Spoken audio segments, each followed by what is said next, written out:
Hello everyone, स्वागत है आप सभी लोगों का लर्न एंड फन पर। और इस क्लास में बेटा हम लोग थर्मोडायनेमिक्स को एक लेक्चर में ख़त्म करेंगे, कोशिश करेंगे एक लेक्चर में इसे पूरे चैप्टर को ख़त्म कर दिया जाए। ठीक है, एक बड़ा ही इंटरेस्टिंग चैप्टर है अगर मैं बात करूं एग्जाम के पॉइंट ऑफ व्यू से भी, और वैसे भी अगर मैं बात करूं कोई भी बच्चा थर्मोडायनेमिक्स को पढ़ने की कोशिश करता है तो इनिशियली उसे थोड़ी तकलीफ जरूर हो सकती है, लेकिन एक बार उसे थर्मोडायनेमिक्स समझ में आ जाए तो इससे आसान भी कोई चीज़ नहीं है, क्योंकि बिल्कुल सिंपल फॉर्मूले, सिंपल फंडे। आपको लॉजिक समझ में आना चाहिए। अगर लॉजिक समझ में आ रहा है, कॉन्सेप्ट समझ में आ रहा है, आपके लिए बहुत आसान हो जाएगा ये चैप्टर। ठीक है, क्लियर है? तो बहुत सारे बच्चे बोल रहे थे सर थर्मोडायनेमिक्स पढ़ा दो और थर्मोडायनेमिक्स का वन शॉट डाल दो, तो थर्मोडायनेमिक्स का वन शॉट हम आज लेके आ गए आप सभी लोगों के लिए। तो स्टार्ट करते हैं बेटा कहानी को। थर्मोडायनेमिक्स है क्या चीज?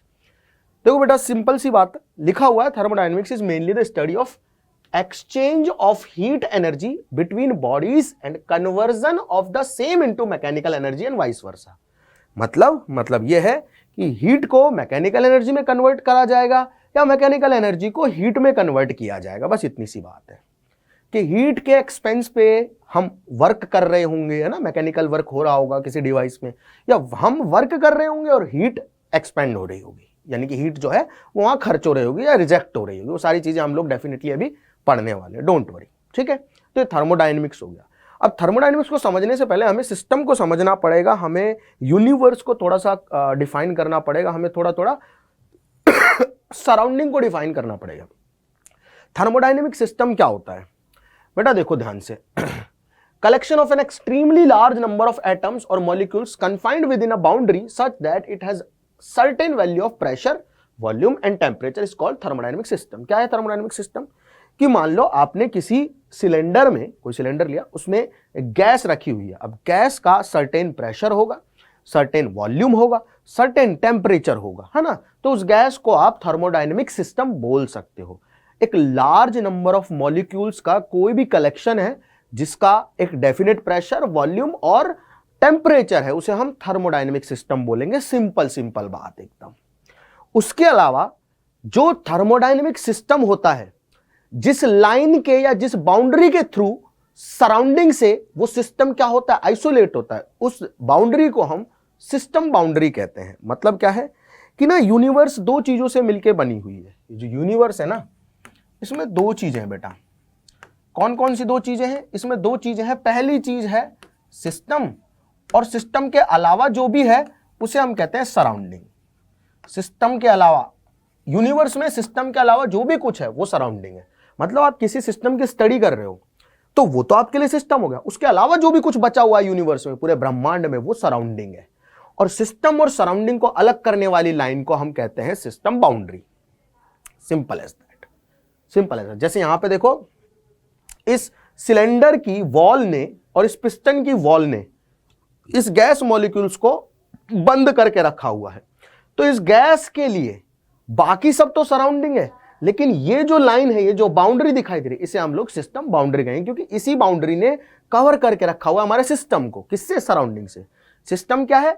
लार्ज नंबर ऑफ मॉलिक्यूल्स का पीवीटी, प्रेशर, वॉल्यूम, टेम्परेचर आप डिफाइन कर दो, वो आपके लिए एक सिस्टम बन जाएगा। उसके अलावा सब कुछ सराउंडिंग है, और सिस्टम और सराउंडिंग को मिला के बनती है यूनिवर्स।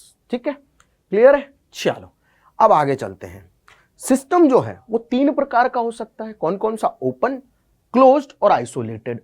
ओपन, क्लोज्ड और आइसोलेटेड। आइसोलेटेड सिस्टम की पहले मैं बात कर लेता हूं, ठीक है। आइसोलेटेड सिस्टम वो सिस्टम होता है कि ना तो ये एनर्जी एक्सचेंज करे, ना मैटर एक्सचेंज करे सराउंडिंग के साथ में। मतलब ना तो ये मैटर को एक्सचेंज कर रहा है सराउंडिंग के साथ में, है ना। देखो, इंटरेक्शन पढ़ रहे हैं हम लोग, किसका? सराउंडिंग का और सिस्टम का।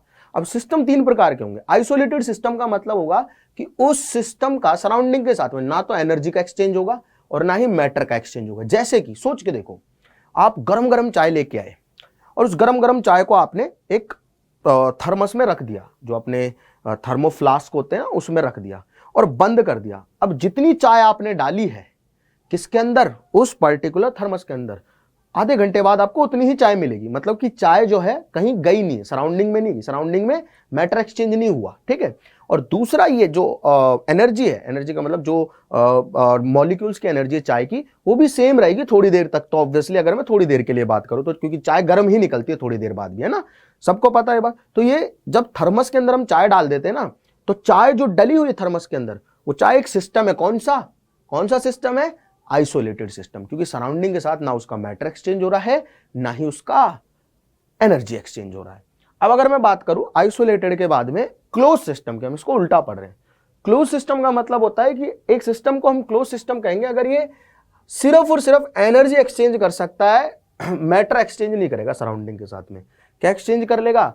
एनर्जी एक्सचेंज कर लेगा, बट मैटर एक्सचेंज नहीं करेगा, बट मैटर एक्सचेंज नहीं करेगा। जैसे कि आप मान लीजिए कि आपने अब उसी चाय को एक लोहे के कप में डाल के और बंद करके रख दिया, है ना, रख दिया थोड़ी देर के लिए, है ना। अब लोहे के कप तो बेटा हीट को क्या है, अंदर से बाहर आने देगा, क्योंकि कंडक्टर है, तो अंदर से बाहर आने देगा, तो एनर्जी जो है वो तो ट्रांसफर हो रही है, लेकिन मैटर नहीं हो रहा है। इसे हम कहेंगे क्लोज सिस्टम। और ओपन सिस्टम क्या, उसी चाय को खोल के रख दो तो वो जो स्टीम है उसके साथ चाय के मॉलिक्यूल भी ऊपर जाते रहेंगे धीरे धीरे, है ना, और साथ साथ में उसकी एनर्जी तो ट्रांसफर हो ही रही है सराउंडिंग के साथ में। यानी कि दोनों जब एक्सचेंज हो जाए, एनर्जी भी और मैटर भी, तो इसे कहते हैं ओपन सिस्टम। तो आइसोलेटेड, क्लोज, ओपन, ऐसे नीचे से ऊपर की तरफ बढ़ते हैं हम, बॉटम टू टॉप, ठीक है। आइसोलेटेड का मतलब क्या है? वैसा सिस्टम जो ना मैटर एक्सचेंज करेगा ना ही सराउंडिंग के साथ में एनर्जी एक्सचेंज करेगा। क्लोज का मतलब है एनर्जी कर लेगा, मैटर नहीं करेगा, ठीक है, और ओपन दोनों करेगा, बस खत्म, ये डेफिनेशन है। समझा दिया आपको? बढ़िया। अब बेटा एक लॉ आता है जिसे हम कहते हैं zeroth law of thermodynamics. Basically हमें थर्मोडायनेमिक्स के लॉज ही पर्टिकुलर लेक्चर में पढ़ने हैं। देखो जीरोथ लॉ ऑफ थर्मोडायनेमिक्स क्या है। देखो यार, हम ये कह रहे हैं कि अगर ये एक आइसोलेटेड सिस्टम है, आइसोलेटेड सिस्टम में भी बताया है ना कि ना तो टेम्परेचर, ना तो ये एनर्जी एक्सचेंज करेगा सराउंडिंग के साथ में, और ना ही ये मैटर एक्सचेंज करेगा, है ना। अब इसमें ना मैंने 3 बॉडीज मान ली, ये है बॉडी ए, ये है बॉडी बी, ठीक है, और ये है बॉडी मान लेते हैं सी, ठीक है, ठीक है। अब अगर A is in equilibrium, thermal equilibrium लिखेंगे बेटर रहेगा, है ना, स्पेसिफिक वर्ड टू वर्ड लिखते हैं ताकि हमारा कोई नंबर ना काट पाए। थर्मल इक्विलिब्रियम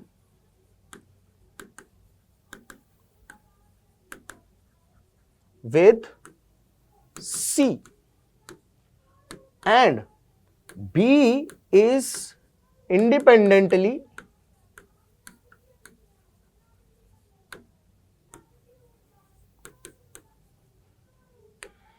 अरे यार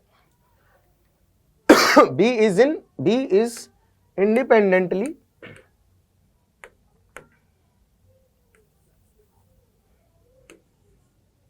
is in thermal equilibrium,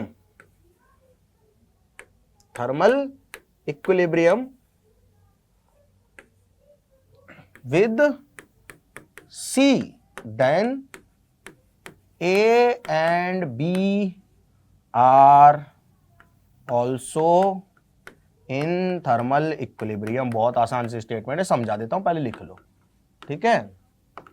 क्या लिखा है बेटा? मैंने ये लिखा है कि अगर आपके एक आइसोलेटेड सिस्टम में 3 बॉडी आपको दे रखी है ना, अब ए जो है सी के साथ थर्मल इक्विलिब्रियम में है, ठीक है, ए जो है सी के साथ थर्मल इक्विलिब्रियम, बी जो है वो भी सी के साथ थर्मल इक्विलिब्रियम में इंडिपेंडेंटली। तो इसका मतलब ये है कि ए और बी भी थर्मल इक्विलिब्रियम में होंगे।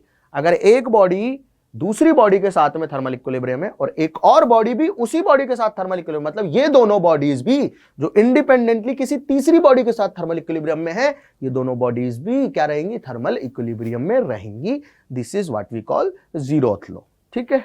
बहुत ज्यादा इसके बारे में बात भी नहीं की गई है, बहुत ज्यादा इसकी पूछे जाने की संभावना भी नहीं है। अब हम चर्चा करने वाले हैं बेटा work done bye a gas की, और जो हमने बहुत सारे प्रोसेसेस पढ़े थे उन डिफरेंट प्रोसेसेस में वर्क कैसे करती है गैस, ये सीखने वाले हैं, ठीक है।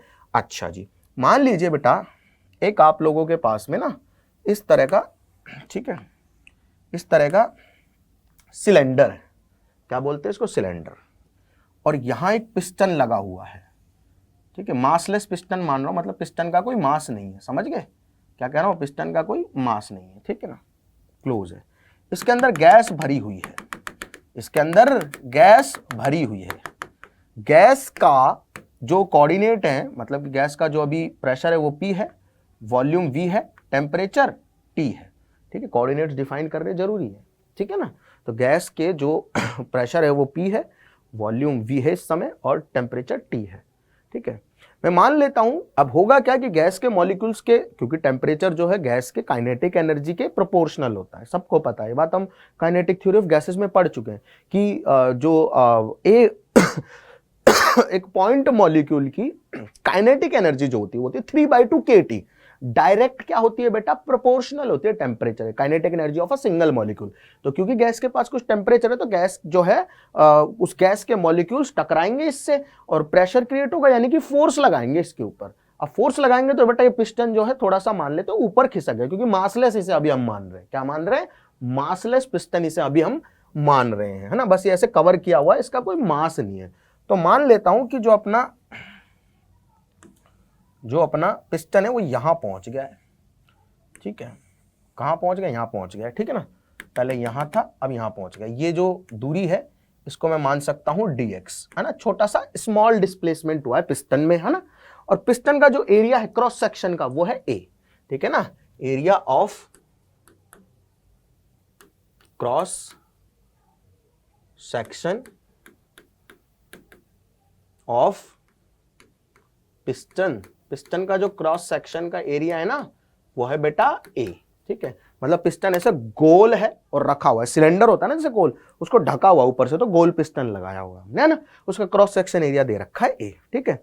अब मान लेते हैं इस छोटे से डिस्प्लेसमेंट में, इस छोटे से, इसको dx को हमने इनफाइनाइटेसिमली स्मॉल डिस्प्लेसमेंट माना है, ठीक है, क्योंकि बेटा जब बहुत ज्यादा डिस्प्लेसमेंट हो जाएगा तो हो सकता है प्रेशर सेम ना रहे, हो सकता है प्रेशर सेम ना रहे, ठीक है ना। अब गैस का यहां पे प्रेशर अगर P है और गैस के मॉलिक्यूल जो हैं इसके ऊपर फोर्स लगा रहे होंगे, ऐसे फोर्स लगा रहे होंगे इस पिस्टन के ऊपर, तभी तो ऊपर की तरफ गया भाई, बिल्कुल सही बात है सर, ना, इसमें कोई गलत बात नहीं है। अब अगर ऐसा हो रहा है, ठीक है ना, तो फोर्स कितना लग रहा होगा, फोर्स ऑन द पिस्टन हो रहा होगा बेटा, अभी बता देता हूं मैं, फोर्स ऑन द पिस्टन। बेटा ये फोर्स लगा कौन रहा है ये मैं लिख नहीं रहा हूं, बट मैंने बता दिया है कौन लगा रहा है, गैस के मॉलिक्यूल लगा रहे हैं। फोर्स ऑन द पिस्टन हो जाएगा प्रेशर इनटू एरिया। अरे फोर्स क्या होता है भाई, प्रेशर इनटू एरिया ही होता है, सिंपल सी बात है ना। और वर्क डन जो होता है वो होता है force into displacement, force into displacement, है ना, यही होता है, बिल्कुल सिंपल सी बात है। अब बेटा मैं एक छोटा सा डिस्प्लेसमेंट मान रहा हूं, छोटा सा इसलिए क्योंकि बहुत ज्यादा डिस्प्लेसमेंट अगर हो जाएगा तो जरूरी नहीं है कि प्रेशर सेम रहे, जरूरी तो नहीं है प्रेशर सेम रहे, है ना। अब क्योंकि मेरे पास तो फोर्स जो है वो P और A की फॉर्म में है, तो मैं वर्क को लिख देता हूं बेटा, इस छोटे से डिस्प्लेसमेंट dx में जो वर्क किया है हमारे गैस के मॉलिक्यूल्स ने वो हो जाएगा PA इंटू dx, यही हो जाएगा क्या, ये छोटे से डिस्प्लेसमेंट में जो वर्क किया है वो PA इंटू dx है बेटा, क्योंकि वर्क जो है वो कांस्टेंट फोर्स का अलग होता है, वेरिएबल फोर्स का अलग होता है ना। अब क्योंकि प्रेशर अगर चेंज हो गया, गैस ऊपर जा रही है तो मॉलिक्यूल जो है उनका टेम्परेचर चेंज हो सकता है। प्रेशर अगर गैस का चेंज हो गया, सुनना ध्यान से, अगर गैस का मान लूं मैं प्रेशर चेंज हो गया तो भाई मैं फोर्स को डायरेक्ट फोर्स इंटू डिस्प्लेसमेंट नहीं लिख सकता, क्योंकि फोर्स की तो अलग अलग वैल्यू आएगी, क्योंकि प्रेशर चेंज हो रहा है। प्रेशर का चेंज होने का मतलब है फोर्स चेंज हो जाएगा पिस्टन के ऊपर, है ना, और अगर पिस्टन के ऊपर फोर्स चेंज हो गया तो मैं डायरेक्ट यहाँ पे फोर्स इंटू डिस्प्लेसमेंट नहीं लिख सकता। याद होगा आप सभी लोगों को बताया था मैंने ना वर्क एनर्जी के लेक्चर में कि जब भी फोर्स चेंज होता है तो हम वर्क का फॉर्मूला डायरेक्ट नहीं लिख सकते, तब हम यूज करते हैं इंटीग्रेशन, ठीक है। अब मैंने यहाँ पे छोटा सा डिस्प्लेसमेंट माना है, तो इस डिस्प्लेसमेंट में हम प्रेशर को कांस्टेंट मान सकते हैं, इस डिस्प्लेसमेंट में हम प्रेशर को कांस्टेंट मान सकते हैं। बहुत ही छोटा डिस्प्लेसमेंट है, पॉइंट, मतलब ये बहुत ही ज्यादा इनफाइनेटेसिमली स्मॉल डिस्प्लेसमेंट है, ठीक है जी। अच्छा अब देखो यार, अगर मैं बात करूं कि इनिशियल वॉल्यूम जो था गैस का वो था V, ठीक है, अभी ये यहां तक का वॉल्यूम था गैस का V, है ना।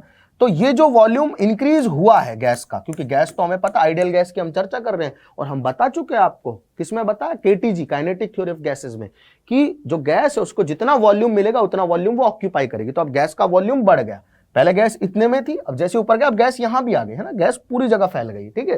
तो गैस का वॉल्यूम जो है वो dV बढ़ गया है, मान लेता हूं कितना बढ़ गया है, dV बढ़ गया है। तो dV की वैल्यू कितनी होगी बेटा, वॉल्यूम क्या होता है, एरिया इंटू लेंथ। अब देखो dV निकालना मतलब चेंज इन वॉल्यूम निकालना है मुझे, तो एरिया कितना है, A है, लेंथ में कितना चेंज आया, dx, तो A इंटू dx को मैं dV लिख सकता हूं, A इंटू dx को मैं dV लिख सकता हूं, ठीक है ना। तो मैंने लिखा भी कि जो A इंटू dx है मैं इसको dV लिखने की कोशिश किया और dW बराबर आ गया P इंटू dV, क्या आ गया बेटा, P इंटू dV। अगर मुझे किसी एक पॉइंट से दूसरे पॉइंट तक, मतलब मान लो कि इनिशियली वॉल्यूम था गैस का V1 और फाइनली हो गया V2, अब उसमें प्रेशर चेंज हुआ क्या हुआ मुझे नहीं पता, लेकिन एक पॉइंट पे वॉल्यूम था V1 और गैस एक्सपेंड होती रही, फाइनल वॉल्यूम हो गया V2, मतलब कुछ डेल्टा V बढ़ गया है वॉल्यूम, है ना। तो फाइनल वॉल्यूम हो गया बेटा गैस का, क्या हो गया, गैस का फाइनल वॉल्यूम हो गया है भाई साहब V2। तो टोटल वर्क होगा, यानी कि इन सभी छोटे छोटे इनफाइनेटिसिमली स्मॉल dx डिस्प्लेसमेंट्स में जो है dv इंक्रीज ऑफ वॉल्यूम में जो वर्क करती रहेगी गैस, वो होगा V1 से V2 इंटीग्रेशन pdv। खत्म। क्या होगा, V1 से V2 इंटीग्रेशन pdv। क्या कहा है मैंने भाई, गैस के मॉलिक्यूल फोर्स लगा रहे हैं, गैस हो रही है एक्सपैंड, ठीक है। पहले इतनी थी, गैस का वॉल्यूम इतना था, अभी गैस का वॉल्यूम बढ़ गया। कितना बढ़ गया है भाई, वॉल्यूम होता है लेंथ इनटू एरिया। अब चेंज इन वॉल्यूम कितना होगा, change in length into area. तो एरिया तो ए ही है पिस्टन का, बस लेंथ चेंज हुई है, मतलब कि पहले यहां तक थी गैस, अब थोड़ी यहां तक आ गई है। तो V plus dV final volume हो गया गैस का। तो बढ़ी कितनी गैस, dV बढ़ गई, वॉल्यूम कितना बढ़ा गैस का, dV बढ़ गया, है ना। तो उस ADX को मैंने dV लिख दिया, है ना। तो यहां पे ADX को मैंने रिप्लेस कर दिया, dV लिख दिया। अब मुझे छोटे छोटे dV वॉल्यूम में अगर क्या लिखना है, छोटे छोटे dV वॉल्यूम में वर्क पता है, और मुझे टोटल V1 से V2 वॉल्यूम का वर्क निकालना है कि इनिशियल वॉल्यूम V1 था, फाइनल V2 हो गया। तो मैं क्या करूंगा, इनको ऐड कर दूंगा। There is only one technique to add those things, that is integration. तो हम इस तरह से क्या निकालेंगे, वर्क निकालेंगे किसी गैस का। कोई भी गैस वर्क जो करेगी वो वर्क होगा, टोटल वर्क जो होगा, ये इंटीग्रेशन ऑफ dW क्या है कि सभी छोटे छोटे dW का एडिशन, यानी कि टोटल वर्क जो होगा वो होगा pdV V1 से V2 में इंटीग्रेशन। ठीक है ना, क्लियर है सभी लोगों को। अच्छा, एक छोटी सी चीज याद रखनी, गैस जब भी वर्क करती है तो गैस का वॉल्यूम बढ़ता है। गैस जब भी वर्क करेगी तो गैस का वॉल्यूम बढ़ेगा, इसको नोट कर लो। गैस जब भी वर्क करेगी तो गैस का वॉल्यूम बढ़ेगा, तो वर्क पॉजिटिव आएगा। जब भी गैस वर्क करेगी तो वर्क पॉजिटिव आएगा। जब भी हम गैस पे वर्क करेंगे, जब हम गैस को कंप्रेस कर रहे होंगे, दबा रहे होंगे, तो वॉल्यूम घटेगा, यानी कि dV नेगेटिव आएगा तो वर्क भी नेगेटिव आएगा। खैर ये आगे भी मैं बात करूंगा, ठीक है ना। अब देयर आर प्रोसेसेस, ठीक है। अगर मैं बोलूं आइसोबारिक प्रोसेस में वर्क डन इन आइसोबारिक प्रोसेस क्या होता है बेटा, जिसमें प्रेशर कांस्टेंट रहता है, ठीक है। आइसोबारिक का मतलब क्या है बेटा, प्रेशर कांस्टेंट है। तो कितना वर्क करेगी कोई भी गैस, कितना वर्क करेगी, मान लो आपको एक गैस दी गई है, ठीक है, ऐसे, ठीक है ना, और इतना वॉल्यूम है गैस का। इनिशियली कितना है, मान लो V1 वॉल्यूम है। फाइनली जो गैस का वॉल्यूम हो गया बेटा, फाइनल वॉल्यूम हो गया V2। अब ये जो गैस एक्सपेंड हुई ना, इसका प्रेशर मान लो P था पहले, है ना, टेम्परेचर कुछ भी ऐसे मान लो T1 था, और यहाँ टेम्परेचर T2 हो गया और प्रेशर P ही रहा, क्योंकि कांस्टेंट है, हम बोल रहे हैं आइसोबारिक प्रोसेस है, मतलब प्रेशर कांस्टेंट है। तो कांस्टेंट प्रेशर पे गैस एक्सपेंड हुई, तो गैस ने कितना वर्क किया, इनिशियल वॉल्यूम V1 है, फाइनल V2 हो गया, मान लेते हैं अभी के लिए। तो हमने कहा भाई साहब जो वर्क डन बाय गैस होता है ना, वो होता है इंटीग्रेशन ऑफ pdV, और इनिशियल वॉल्यूम से फाइनल वॉल्यूम कर दो। अब प्रेशर कांस्टेंट है तो बाहर आ जाएगा बेटा इंटीग्रेशन के, और ये बचेगा इंटीग्रेशन में V1 से V2 dV, ठीक है। dV का इंटीग्रेशन V हो जाएगा, तो हम लिखेंगे P इंटू इंटीग्रेशन को खोल के लिखेंगे V, और लोअर लिमिट और अपर लिमिट यहाँ एज इट इज रख देंगे। अब जो वर्क डन आएगा बेटा, वो वर्क डन आएगा अपने पास में कितना आ जाएगा, P into V2 minus V1, क्योंकि अपर लिमिट रखेंगे माइनस लोअर लिमिट रखेंगे, ठीक है। तो ये होगा बेटा वर्क डन। किसमें वर्क डन है ये वर्क डन है, किस प्रोसेस में वर्क डन है ये वर्क डन है बेटा आइसोबारिक प्रोसेस में। किस प्रोसेस में वर्क डन है ये, आइसोबारिक प्रोसेस में वर्क डन है, ठीक है ना, क्लियर यहां तक। क्या होगा work done, pressure of the gas into change in volume. पहले V1 था, फिर बाद में V2 हो गया ना, तो final volume minus initial volume direct लिख दो। ये आइसोबारिक प्रोसेस का वर्क डन है, ठीक है ना। अब आगे चलते हैं। आगे की मैं बात करूं तो work done by gas in isochoric process. Isochoric का मतलब क्या होता है बेटा, आइसोकोरिक का मतलब ये होता है जिसमें वॉल्यूम कांस्टेंट रहेगा, इसमें वॉल्यूम कांस्टेंट रहेगा। अब देखो बेटा वर्क डन क्या था, इनिशियल वॉल्यूम से फाइनल वॉल्यूम P dV। अब देखो वॉल्यूम कांस्टेंट का मतलब है कि वॉल्यूम में चेंज नहीं आ रहा, मतलब डीवी बराबर जीरो है, डीवी बराबर जीरो है। अगर इसको जीरो रखूंगा तो वर्क कितना होगा बेटा, जीरो होगा। मतलब कि ऐसा कोई प्रोसेस है जिसमें वॉल्यूम फिक्स कर दिया आपने गैस को, मतलब गैस को एक क्लोज्ड वेसल में बंद कर दिया, तो वहां गैस का वर्क होगा जीरो, क्योंकि वॉल्यूम चेंज ही नहीं हो रहा है गैस का, गैस वर्क करेगी जीरो। ठीक है, क्लियर है? अच्छा जी, अब आगे चलते हैं। Work done in isothermal process, बहुत सिंपल काम कर रहे हैं हम लोग बिना टाइम वेस्ट किए आगे बढ़ते हुए चल रहे हैं, तो जल्दी से इस चैप्टर को खत्म कर देते हैं बेटा। Work done in isothermal process, isothermal process का मतलब होता है बेटा जिसमें टी कांस्टेंट हो, टेम्परेचर कांस्टेंट हो, उस प्रोसेस को हम कहते हैं आइसोथर्मल प्रोसेस। इसका मतलब क्या है, आइसोथर्मल प्रोसेस का टेम्परेचर कांस्टेंट है। अच्छा बेटा, मान लो आपको सबको आइडियल गैस इक्वेशन तो पता ही है, ठीक है ना। आइडियल गैस इक्वेशन क्या होती है, पीवी बराबर एनआरटी। ठीक है, ये हमेशा लगती है, किस पे लगती है बेटा, ये किसी भी गैस पे लगेगी जो आइडियल गैस है। आइडियल गैस पे हमेशा आइडियल गैस हमेशा इस इक्वेशन के अकॉर्डिंग बिहेव करेगी, ये बात हमें पता होनी चाहिए। तो भाई मैं लिखता हूं कि वर्क डन का तो एक ही फॉर्मूला है सर, आपने अभी बताया कि V1 से V2 में वॉल्यूम चेंज कर दो और PdV लिख दो। ठीक है, अब यार टेम्परेचर कांस्टेंट है, सुनना जरा ध्यान से, टेम्परेचर कांस्टेंट है, ठीक है, आर भी कांस्टेंट है, और गैस जो रखी हुई है एक वेसल में उसके नंबर ऑफ मोल्स भी कांस्टेंट है, क्योंकि हम ना तो बाहर से गैस डाल रहे हैं ना गैस कुछ निकाल रहे हैं। ठीक है सर, तो हमें पता चला कि P जो है वो हो जाएगा nRT/V, ये सब पढ़ा चुका हूं मैं, ठीक है ना, बॉयल्स लॉ था आइसोथर्मल प्रोसेस में, है ना, पता है ना, याद आ गया ना। तो P हो जाएगा nRT/V, यानी कि P जो है वो इनवर्सली प्रोपोर्शनल होगा V के, यानी कि अगर आप वॉल्यूम बढ़ा रहे हो गैस का तो प्रेशर कम हो रहा होगा।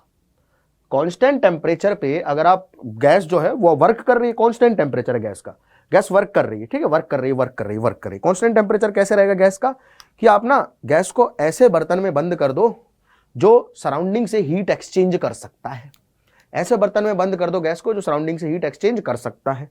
तो या तो गैस का टेम्परेचर ज्यादा होगा तो गैस बाहर हीट निकाल देगी, सराउंडिंग का ज्यादा होगा तो सराउंडिंग से ले लेगी, बट टेम्परेचर को कांस्टेंट रखने की कोशिश करेगी, सराउंडिंग के साथ इक्विलिब्रियम में रहेगी। ठीक है, अब गैस जो है उसका कांस्टेंट जब टेम्परेचर है और गैस का वॉल्यूम बढ़ रहा है, क्योंकि गैस वर्क कर रही है तो गैस का वॉल्यूम बढ़ रहा है, इसका मतलब प्रेशर घट रहा है गैस का अंदर जो है गैस का प्रेशर घट रहा है। बात तो सर सही कह रहे हो आप।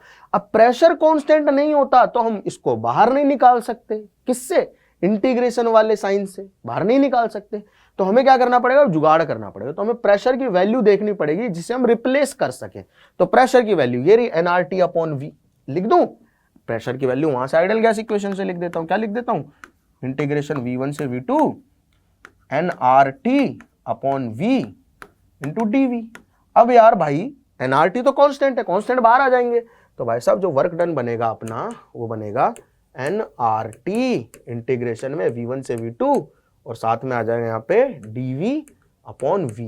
अब देखो dx/x का इंटीग्रेशन होता है log x, ln x, natural log x, ठीक है, तो dV/V का क्या हो जाएगा, ln V हो जाएगा, तो W will be equals to nRT ln V, lower limit is V1, upper limit is V2, ठीक है ना, ये V1 है बेटा, ये दिस इज V1, ठीक है, क्लियर। तो W की वैल्यू आ जाएगी nRT ln upper limit minus lower limit, ठीक है, V की जगह V2 रखा और फिर माइनस V की जगह V1 रखा। अब बेटा आप सभी को पता है log m minus log n जो होता है वो होता है log m/n, log m minus log n होता है m/n, log m/n। तो log V2 minus log V1 क्या हो जाएगा, log V2/V1, ठीक है, तो हो जाएगा nRT ln V2/V1, ठीक है। यानी कि अगर आइसोथर्मल प्रोसेस आपको दिया गया है और आपको उस प्रोसेस में किसी गैस का वर्क लिखना है, आइसोथर्मल में टेम्परेचर कांस्टेंट है और उस प्रोसेस में आपको गैस का वर्क लिखना है, तो आप क्या करोगे बेटा, सिंपल सा फंडा है, nRT लिखोगे, तीनों कांस्टेंट है, नेचुरल लॉग ln लिखोगे, final volume upon initial volume लिख दोगे, बस। अब ये तीन फॉर्मूले याद होने चाहिए। आइसोबारिक में डायरेक्ट P डेल्टा V यानी कि P into change in volume से लिख देंगे हम लोग वर्क। आइसोकोरिक में जिसमें वॉल्यूम कांस्टेंट, वर्क जीरो है क्योंकि वॉल्यूम चेंज ही नहीं हो रहा है और फॉर्मूला में चेंज इन वॉल्यूम लिखा हुआ है। और आइसोथर्मल में nRT ln final volume upon initial volume लिखा हुआ है, ठीक है। कि टी टेम्परेचर पे गैस का फाइनल वॉल्यूम V2 हुआ और इनिशियल वॉल्यूम भी टी टेम्परेचर पे V1 था गैस का। जिसने केटीजी नहीं पढ़ा है, काइनेटिक थ्योरी ऑफ गैसेस नहीं पढ़ा है बेटा, उसके लिए काफी भारी हो सकता है चैप्टर, इसलिए पहले केटीजी पढ़ाया गया। जिन बच्चों ने अभी तक नहीं पढ़ा पहले केटीजी जाके पढ़ लो, लर्न फन चैनल पे ही अपना लेक्चर आया हुआ पहले ही ऑलरेडी, ठीक है ना, काइनेटिक थ्योरी ऑफ गैसेस। अच्छा जी, ये बात तो हो गई है अब, है ना। डिफरेंट प्रोसेसेस में हमने डिफरेंट गैस जोन का वर्क सीख लिया है। अब बेटा फर्स्ट लॉ ऑफ थर्मोडायनेमिक्स जो है वो एनर्जी कंजर्वेशन को बताता है कि अगर आप मान लीजिए कोई गैस है, हम ज्यादा टाइम वेस्ट नहीं करेंगे बेटा किसी भी प्रोसेस में, ठीक है ना। इस गैस का प्रेशर है मान लो P, वॉल्यूम है V, टेम्परेचर है T, इसको आपने पिस्टन से ढका हुआ है ना, ऐसे मासलेस है पिस्टन मान लीजिए, ठीक है, मासलेस है मान लीजिए पिस्टन, ठीक है। आप क्या करते हो बेटा, गैस को हीट देते हो मान लो डेल्टा Q, या आपने गैस को हीट दी, ठीक है, कितनी हीट दी बेटा, डेल्टा Q, ठीक है ना। अब होगा क्या, इस हीट की वजह से कुछ तो पिस्टन ऊपर जाए क्योंकि आपने एनर्जी दी, हीट दी मतलब आपने एनर्जी दी गैस के मॉलिक्यूल को, तो गैस के मॉलिक्यूल अब और तेजी से क्या करेंगे बेटा, वाइब्रेट करेंगे, है ना, वाइब्रेट करेंगे, तेजी से टकराएंगे, मतलब गैस क्या करेगी, वर्क करेगी, ठीक है ना।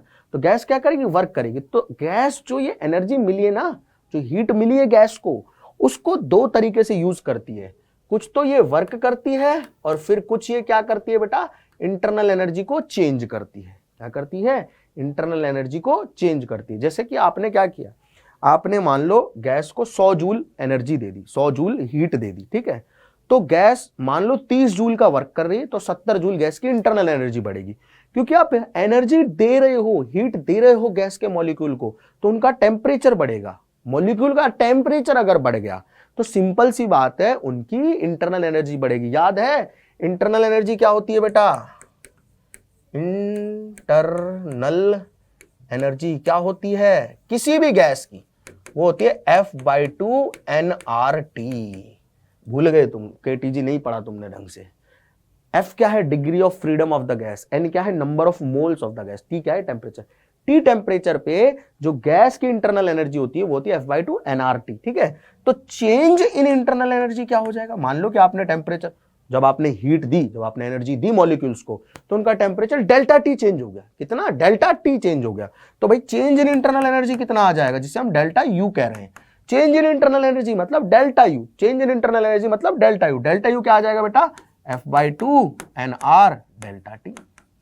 सिंपल सी बात है भाई। अगर आप लोग डेल्टा T गैस का देखो, T टेम्परेचर पे इंटरनल एनर्जी F/2 nRT, ठीक है ना। तो T डैश पे कितनी हो जाएगी, F/2 nRT डैश। तो चेंज कितना आया, F/2 nRT dash minus F/2 nRT। तो F/2 nR तो कॉमन आ गया, तो T डैश माइनस T बचा, उसी को तो डेल्टा T बोल रहा हूं। यानी कि अगर आप गैस का टेम्परेचर डेल्टा T बढ़ा रहे हो तो इंटरनल एनर्जी बढ़ेगी, और अगर घटा रहे हो टेम्परेचर तो इंटरनल एनर्जी घटेगी। कितनी, F/2 nR delta T। Delta T क्या है, चेंज इन टेम्परेचर। अगर टेम्परेचर का चेंज बढ़ रहा है तो इंटरनल एनर्जी में बढ़ेगी, और अगर चेंज इन टेम्परेचर घट रहा है, मतलब जो टेम्परेचर है बॉडी गैस का आप अगर घटा रहे हो तो बेटा इंटरनल एनर्जी भी घटेगी, ठीक है ना। वर्क डन को कैसे लिखते हैं, वही P डेल्टा V V1 से P dV V1 से V2 में इंटीग्रेशन, ठीक है। तो किसी भी गैस को जब हम हीट देते हैं तो उस हीट को वो दो तरीके से यूज करती है, कुछ तो वर्क में ले जाती है, कुछ तो वर्क करती है गैस, और कुछ उसके मॉलिक्यूल्स की इंटरनल एनर्जी बढ़ जाती है, ठीक है ना। याद आ गई सारी चीजें याद आ गई ना सारी चीजें। चलो अब देखो बेटा कुछ साइन कन्वेंशंस हैं, और साइन कन्वेंशंस तो मैंने बताया नहीं आपको, है ना। साइन कन्वेंशंस बता देता हूं, लिख लो साइन कन्वेंशंस। अच्छा चलो ठीक है ये मैं ऑलरेडी लिखवा चुका हूं आप लोगों को, तो इसको हटा रहा हूं अभी, आप लोग इसे नोट कर लो। F/2 nRT इंटरनल एनर्जी होती है, चेंज इन इंटरनल एनर्जी आ जाएगा F/2 nR delta T। Anyways आ जाए, एनीवेज अपन को साइन कन्वेंशन जो है वो सीखना है। वो सीखना क्यों है, न्यूमेरिकल्स में काम आएगा बेटा। वो सीखना क्यों है, क्योंकि न्यूमेरिकल्स में काम आएगा, इसलिए उसे सीखना जरूरी है। क्या है बेटा साइन कन्वेंशन, साइन कन्वेंशन याद रखना है बेटा आप सभी लोगों को। हीट गिवन टू गैस, अगर हम गैस को हीट दे रहे हैं उसे हम लेते हैं पॉजिटिव, और अगर हम हीट गैस से ले रहे हैं, अगर हम गैस से हीट निकाल रहे हैं, है ना, तो उसको कहेंगे नेगेटिव। उसको कहेंगे हम negative. Work done by gas को हम लिखेंगे positive, work done by gas को हम लिखेंगे पॉजिटिव, और work done on gas, gas के ऊपर अगर वर्क किया उसे लिखेंगे हम नेगेटिव। अगर हमने गैस के ऊपर वर्क किया उसे कहेंगे नेगेटिव, अगर गैस खुद वर्क करे उसे कह रहे हैं पॉजिटिव, ठीक है। अब टेम्परेचर अगर बढ़ रहा है तो इंटरनल एनर्जी बढ़ेगी, और इंटरनल एनर्जी बढ़ रही है इसका मतलब change in internal energy is positive. Temperature घट रहा है, इंटरनल एनर्जी घट रही है, मतलब change in internal energy negative. ये भी लिख लो, ठीक है ना, ये भी लिख लो, ठीक है ना। इफ टी इंक्रीजेस तो delta U change in internal energy होगा पॉजिटिव। इफ टी डिक्रीजेस तो डेल्टा यू होगा नेगेटिव, ठीक है। अगर टेम्परेचर बढ़ रहा है गैस का तो एनर्जी जो है इंटरनल एनर्जी वो बढ़ रही है, और इंटरनल एनर्जी बढ़ने का मतलब है चेंज जो है वो पॉजिटिव आएगा। अगर इंटरनल टेम्परेचर घट रहा है, इंटरनल एनर्जी घट रही है, क्योंकि टेम्परेचर का ही तो फंक्शन नहीं है। एन आर डेल्टा टी साथ में F/2 ये होती है किसी भी गैस के लिए चेंज इन इंटरनल एनर्जी, ठीक है ना, टेम्परेचर के चेंज के प्रोपोर्शनल होती है। ठीक बेटा, क्लियर। अच्छा, तो अब इसी पर्टिकुलर थ्योरी में हमें एक और पॉइंट पढ़ना है जिसे हम कहते हैं साइक्लिक प्रोसेस। ये कौन सा प्रोसेस है बेटा? ये वो प्रोसेस है जिसमें initial state and final state of gas are same. जो गैस है उसकी इनिशियल एंड फाइनल स्टेट जो है वो सेम होनी चाहिए। अगर सेम है गैस की इनिशियल और फाइनल स्टेट तो हम कहेंगे कि भैया वो प्रोसेस साइक्लिक प्रोसेस है। अच्छा, एक और चीज मैं बताना भूल गया आप लोगों को कि अगर आपको पी का कर्व दिया जाए, मतलब प्रेशर और वॉल्यूम का आपको कर्व दिया हुआ है कि किसी गैस का प्रेशर वॉल्यूम ऐसे चेंज हो रहा है ना, तो उस कर्व का area under curve work done by gas होगा। देख लो, पी डीवी का इंटीग्रेशन कर रखा है, तो ये क्या है? पी डीवी का इंटीग्रेशन V1 से V2, ये है V1 से V2 में जो V1 से V2 वॉल्यूम जब गैस का चेंज हुआ है तो V1 से V2 में पीवी कर्व का एरिया अंडर कर्व है ना। ये क्या है? ये एरिया अंडर पीवी कर्व में एरिया अंडर कर्व जो होगा वो भी डायरेक्ट आपको direct work done by gas दे देगा। ठीक है ना। चलो आगे चलते हैं बेटा। साइक्लिक प्रोसेस ऐसा प्रोसेस जिसमें इनिशियल स्टेट और फाइनल स्टेट जो होती है गैस की सेम होती है। ठीक है ना। तो इस तरह से आपको दिखाया जा सकता है साइक्लिक प्रोसेस को।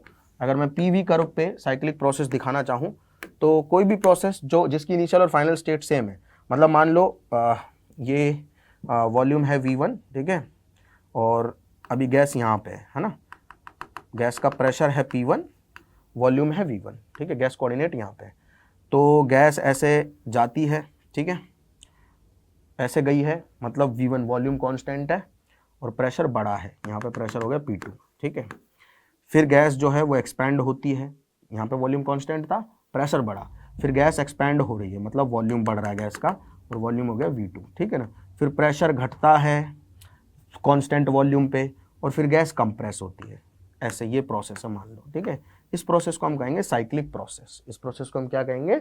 Cyclic process. क्योंकि इसमें देखो हम यहाँ से चले थे, यहाँ से इस पॉइंट से, है ना। अब यहाँ से जब हम चले थे तो इस पॉइंट के कोऑर्डिनेट क्या थे? P1 V1। इस पॉइंट के कोऑर्डिनेट क्या थे? P1 V1, मतलब इनिशियल स्टेट गैस का प्रेशर क्या है? P1 है, वॉल्यूम V1 है। ले देके घूम फिर के मैं उसी पॉइंट पे आ गया, मतलब फाइनल स्टेट भी P1 V1 ही रही। तो भैया ऐसे प्रोसेसेस को हम कहते हैं साइक्लिक प्रोसेस। साइक्लिक प्रोसेस अगर क्लॉकवाइज है, अगर आपको ये तीर का निशान क्लॉकवाइज दिखाई दे रहा है तो इसका मतलब है work done by gas is positive. अगर साइक्लिक प्रोसेस में आपको ये तीर का निशान क्लॉकवाइज है, बता देता हूँ, चलो ठीक है, और साइक्लिक प्रोसेस बना लेते हैं, है ना। फिर फॉर्मूले भी लगाने हैं, सवाल भी करने हैं, ठीक है। मान लीजिए आपको एक साइक्लिक प्रोसेस ऐसा भी दे रखा है ना, इस तरह का, ठीक है, कि मान लो गैस यहाँ से स्टार्ट हुई, ऐसे गई, यहाँ पहुंची, फिर वापस यहीं पे आ गई, ठीक है। इनिशियल और फाइनल स्टेट सेम है, तो ये भी एक साइक्लिक प्रोसेस है। अब देखो मैंने एक चीज दिखाई है, इसमें साइक्लिक प्रोसेस में मैंने क्लॉकवाइज साइकिल बनाया, इसमें एंटी क्लॉकवाइज साइकिल बनाई। क्यों? अब सुन लो ध्यान से कि ये इंपॉर्टेंट है, नोट डालना सभी लोगों को। नोट क्या है कि क्लॉकवाइज साइक्लिक प्रोसेस, ठीक है, इन भी लगा लो, इन clockwise cyclic process, work done जो होता है गैस का वो पॉजिटिव होता है, गैस का वर्क डन बाय गैस भी लिख देता हूं। और इन एंटी क्लॉकवाइज ऑब्वियस सी बात है, आप लोग समझ गए होंगे, नेगेटिव होता होगा। Anti clock wise cyclic process, work done by gas जो होता है वो नेगेटिव होता है, मतलब इस प्रोसेस में गैस ने नेगेटिव वर्क किया है, इस प्रोसेस में गैस ने पॉजिटिव वर्क किया है। निकालेंगे कैसे? वही बेटा आपका एक ही सिंपल तरीका, एरिया अंडर कर्व आप लोगों को निकालना है, and that's it. Area under curve निकालना है, इस कर्व के नीचे का एरिया निकालना है, बस आ गया आंसर। ठीक है, क्लियर सभी लोगों को? अब एक और इंपॉर्टेंट नोट है। नोट क्या है बेटा? नोट ये है कि सोच के देखो, क्या सोच के देखो कि गैस को आप एक पॉइंट से दूसरे पॉइंट पे ले जा रहे हो, गैस को क्या कर रहे हो? एक पॉइंट से दूसरे पॉइंट पे ले जा रहे हो और घूम फिर के गैस वहीं आ रही है। मतलब गैस का इनिशियल प्रेशर मान लो P1 है, वॉल्यूम V1 है गैस का इनिशियली, और टेम्परेचर T1 है, तो अंत में जाके गैस का टेम्परेचर T1 ही होना है, प्रेशर P1 ही होना है और वॉल्यूम V1 ही होना है, यही होना है अंत में जाके। ठीक है ना? अब जो इंटरनल एनर्जी है वो बेटा एक पॉइंट फंक्शन है, पाथ फंक्शन नहीं है। पॉइंट फंक्शन का मतलब क्या है कि वो इनिशियल और फाइनल पॉइंट पे ही डिपेंड करता है। ठीक है ना? इंटरनल एनर्जी जो होता है बेटा, चेंज इन इंटरनल एनर्जी अगर मैं बात करूं तो वो होता है F/2 nR डेल्टा T। अगर साइक्लिक प्रोसेस एक पूरा, तो उस साइक्लिक प्रोसेस में इनिशियल टेम्परेचर जो भी होगा गैस को लौट के वहीं आना है, फाइनल टेम्परेचर भी वही होगा, मतलब चेंज इन टेम्परेचर 0 हो जाएगा साइक्लिक प्रोसेस में। यानी कि किसी भी साइक्लिक प्रोसेस में जो टोटल इंटरनल एनर्जी में चेंज होता है, साइक्लिक प्रोसेस में टोटल इंटरनल एनर्जी में चेंज होता है, वो 0 होता है। यानी कि अगर मैं फर्स्ट लॉ यहां पे लगाना चाहूं, साइक्लिक प्रोसेस में क्या लगाना चाहूं, फर्स्ट लॉ अगर मैं यहां पे लगाना चाहूं तो मैं कह सकता हूं फर्स्ट लॉ से कि डेल्टा Q बराबर डेल्टा W, क्योंकि डेल्टा U तो 0 है, इंटरनल एनर्जी में चेंज तो 0 है। तो जो भी हीट साइक्लिक प्रोसेस में क्या होता है, जो भी हीट आप गैस को दोगे उस सारी हीट का, यानी कि सारी एनर्जी का गैस वर्क कर देगी, खत्म है बात। जितनी भी एनर्जी आप गैस को दे रहे हो उस पूरी एनर्जी से गैस वर्क कर देगी, खत्म बात। क्योंकि इंटरनल एनर्जी चेंज हो ही नहीं सकती किसी भी साइक्लिक प्रोसेस में, ये प्रोसेस। ठीक है? अच्छा, एक छोटा सा हमको सवाल दिया हुआ है, पीवी डायग्राम है, इसके बाद दूसरा सवाल जो वो आपको करना है। ठीक है ना? आपसे पूछा गया है इस पूरे प्रोसेस में वर्क डन निकाल दो। अब दो तरीके हैं, वर्क डन इन साइक्लिक प्रोसेस। ठीक है ना? इस पूरे साइक्लिक प्रोसेस में आपको वर्क डन लिखना है। ठीक, अब देखो टोटल वर्क लिखना है मुझे। गैस ए से चलती है बी पे, बी से चलती है सी पे, सी पे चलती है डी पे, डी से चलती है ए पे। ठीक है? तो वर्क डन निकालूंगा पहले ए से बी का, प्लस वर्क डन निकालूंगा फिर बी से सी का, प्लस वर्क डन निकालूंगा फिर सी से डी का, प्लस वर्क डन निकालूंगा फिर डी से ए का। तो मेरे पास में टोटल वर्क आ जाएगा। वर्क डन जो गैस कर रही है, जो गैस का वर्क डन है वो होगा ए से बी में गैस ने कितना वर्क किया, बी से सी में कितना किया, सी से डी में कितना किया, डी से ए में कितना किया। और आपको पता ही है कि बेटा वर्क का सिंपल सा फॉर्मूला होता है। दूसरा मैं डायरेक्ट डायग्राम से बताऊंगा। ठीक है? पहली अप्रोच है कि कोऑर्डिनेट से कैसे निकालना है, कोऑर्डिनेट से कैसे निकालना। अच्छा भाई, ए से बी में, ए से बी का जो प्रोसेस है उसे देखो ध्यान से। ए से बी में ए पे गैस का प्रेशर है P0, बी पे होगा 2P0, मतलब प्रेशर बढ़ा है, लेकिन वॉल्यूम V0 है गैस का, कांस्टेंट वॉल्यूम है, V कांस्टेंट है। ठीक है ना? कांस्टेंट वॉल्यूम मतलब कि आइसोकोरिक प्रोसेस, मतलब बेटा ए से बी में तो वर्क करेगी नहीं गैस, 0 रहेगा। Work done by gas in A से बी इज 0। क्यों है ए से बी में वर्क डन बाय गैस 0? क्योंकि भैया वॉल्यूम कांस्टेंट है, कांस्टेंट वॉल्यूम पे कभी वर्क नहीं होता गैस का, तो गैस ना एक्सपैंड हुई है ना कॉन्ट्रैक्ट हुई, वॉल्यूम कांस्टेंट है। अच्छा, अगर मैं आपसे कहूं कि work done by gas in C से डी जो है वो भी 0 है, तो क्या मैं गलत कह रहा हूं? अरे गैस जब सी से डी पे आ रही है तो सी पे देखो प्रेशर है P0, वॉल्यूम है 2V0। सी पॉइंट जो उसके कोऑर्डिनेट क्या है, सी पॉइंट के कोऑर्डिनेट है 2V0 2P0। ठीक है?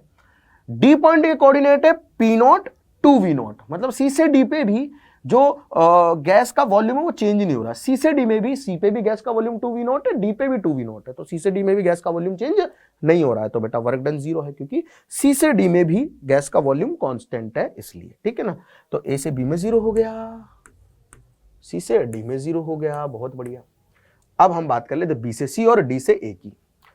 बी से सी में अगर मैं देखूं, गैस को अगर मैं बी से सी में देखूं तो प्रेशर कांस्टेंट है, बी पे भी 2p नॉट है, सी पे भी 2p नॉट है ना, चेंज नहीं हुआ कभी भी। तो अगर गैस का प्रेशर बी से सी में सेम है तो मतलब ये आइसोबारिक प्रोसेस है, क्योंकि प्रेशर सेम है। और सेम कहानी डी से ए के लिए है, सेम कहानी डी से ए के लिए भी, डी पे भी प्रेशर पी नॉट है, ए पे भी पी नॉट है ना। तो इन दोनों में तो वर्क जीरो हो गया, इन दोनों में मुझे निकालना है। ठीक है जी भाई, बिल्कुल सही बात। आइसोबारिक प्रोसेस का वर्क डन क्या होता है? आइसोबारिक का वर्क डन होता है P into delta we, simple, यानी कि pressure into change in volume. याद है अभी करवाया। तो बेटा जो बी से सी का वर्क डन होगा गैस का, है ना, वो हो जाएगा, प्रेशर कितना है बी से सी में, 2p not into change in volume, final volume. Final volume क्या है बेटा? सी पे वॉल्यूम, मतलब बी से सी में जा रहे तो फाइनल वॉल्यूम है 2v not minus initial volume है v नॉट। बी से सी में देखो, सी पे वॉल्यूम कितना है 2v नॉट है, बी पे कितना है v नॉट है, ठीक है ना। तो अपने पास में आ गया 2p नॉट v नॉट, ये है बी से सी में वर्क। अच्छा, डी से ए में भी ऐसे वर्क निकाल ले क्या? डी से ए में वर्क निकालना है, ठीक है ना। तो डी से ए में प्रेशर कांस्टेंट है, कितना है बेटा? p not. साथ में हमें लिखना है डी से ए जा रहे हैं ना, तो फाइनल स्टेट ए है, तो ए पे वॉल्यूम कितना? वी नॉट है, ठीक है, तो वी नॉट लिख दिया, माइनस इनिशियल वॉल्यूम, डी पे वॉल्यूम कितना था? 2v नॉट, तो 2v नॉट लिख दिया। तो ये अपने पास में आ गया बेटा, माइनस वी नॉट आ जाएगा, तो minus P not V not आ जाएगा। तो टोटल वर्क कितना हो जाएगा गैस का? ए से बी में 0 है, प्लस बी से सी में है 2p not V not, plus C से डी में 0 है, प्लस डी से ए में है minus P not V naught. Add करोगे आंसर आ जाएगा पी नॉट वी नॉट, खत्म। ऐड करोगे आंसर आ जाएगा पी नॉट वी नॉट। ये करवाया इसलिए न्यूमेरिकल, क्योंकि ऐसे न्यूमेरिकल्स आपके पेपर में आ सकते हैं, इसमें कोई बड़ी बात नहीं है, इसमें कोई बड़ा डाउट नहीं है, ठीक है ना। क्लियर है बेटा? क्लियर है यहाँ तक की बात? सभी लोगों को कोई दिक्कत तो नहीं हो रही, कोई समस्या तो नहीं हो रही किसी को समझने में चीजों को, है ना? बिल्कुल सिंपल सिंपल फंड है, ठीक, क्लियर है ना। अच्छा, अब इसको एक और तरीके से कर सकते थे हम लोग। हमने आपको बताया अगर पीवी कर्व दे रखा है, सिर्फ पीवी के लिए, ये और किसी कर्व के लिए नहीं होगा, सिर्फ पीवी के लिए। पीवी कर्व दे रखा है तो आप इसके नीचे का एरिया निकाल दो, मतलब ये जो साइक्लिक प्रोसेस है ना, इसका पूरा बस इतना इतना एरिया निकाल लो, क्योंकि पूरा पहले नीचे का निकालोगे तो पॉजिटिव आएगा, फिर ये नेगेटिव है तो इधर वाला निकालोगे तो नेगेटिव आएगा, तो इस पूरे में से इसको घटाना पड़ेगा, मतलब सिर्फ आपको इसका एरिया निकालना है। अगर पीवी कर्व दे रखा है साइक्लिक प्रोसेस में, तो आप उस साइकिल के अंदर का एरिया निकाल दो, निकाल के देख लो कितना आएगा। ये वाली साइड इंटू ये वाली साइड, कितनी है ये वाली साइड भाई? ये 2p नॉट है, ये p नॉट है, तो p नॉट हो गई। और ये वाली साइड कितनी? v नॉट, तो p not into v not आ गया डायरेक्ट आंसर, खत्म बात। साइकिल के अंदर का एरिया निकाल दो। अगर क्लॉकवाइज साइकिल है तो पॉजिटिव लिख दो, एंटी क्लॉकवाइज है तो नेगेटिव लिख दो, बस खत्म बात। बट ये सिर्फ पीवी में होगा, जो क्वेश्चन मैं आपको होमवर्क में दे रहा हूं इसमें नहीं होगा, क्योंकि टीवी डायग्राम है, टीवी डायग्राम का एरिया अंडर कर्व वर्क नहीं देता। अब इसको कैसे करें सर? अब इसको प्रोसेस बना के करना है कि ए से बी में आइसोकोरिक है तो वर्क 0 होगा, बी से सी में आइसोथर्मल है तो work nRT ln final volume upon initial volume होगा, सी से डी में जो गैस का वॉल्यूम है वो कांस्टेंट है तो सी से डी में फिर वर्क 0 होगा, और डी से ए में फिर से आइसोथर्मल है प्रोसेस तो nRT not ln final volume upon initial volume होगा। इसको होमवर्क में आप सभी लोगों को करना है, चारों का वर्क जोड़ देना, वो गैस का क्या आ जाएगा बेटा? टोटल वर्क आ जाएगा, ठीक है ना, पूरे साइकिल में। अब मोलर स्पेसिफिक हीट कैपेसिटीज की बात कर लेते हैं। मैंने लास्ट क्लास में भी आप लोगों को बताया था कि मोलर स्पेसिफिक और हीट कैपेसिटी जो होती है, मतलब हमने केटीजी में डिस्कस किया हुआ, इसलिए मैं इस पर ज्यादा टाइम नहीं ले रहा हूं। वो होती है पर यूनिट मोल का टेम्परेचर 1 डिग्री बढ़ाने के लिए, 1 केल्विन बढ़ाने के लिए जो हीट आप दे रहे हो उसे कहा जाता है मोलर स्पेसिफिक हीट कैपेसिटी।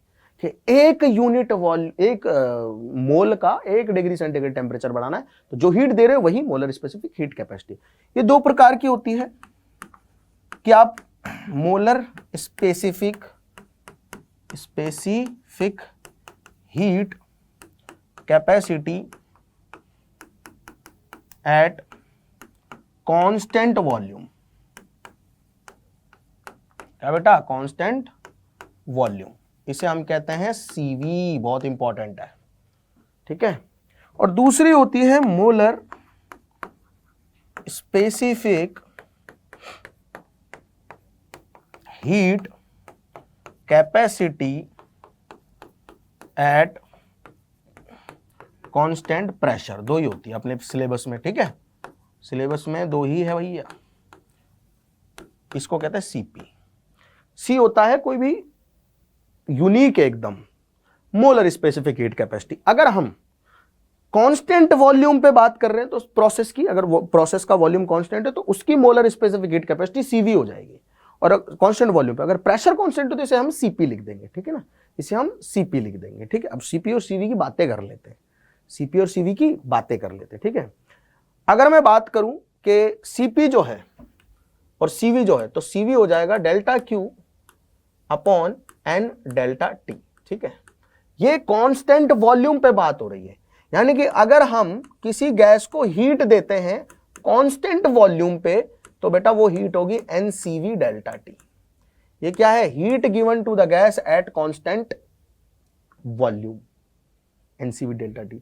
और अगर मैं सीपी की बात करूं तो ये बस प्रोसेस अलग अलग है, वैल्यू तो वही रहेगी, यह है delta Q upon N delta T, है ना, डेफिनेशन तो सेम ही है। बस ये जो हमने काम किया है, ये काम किया है कांस्टेंट वॉल्यूम पे, ये जो हम कर रहे हैं कांस्टेंट प्रेशर पे हो रहा है।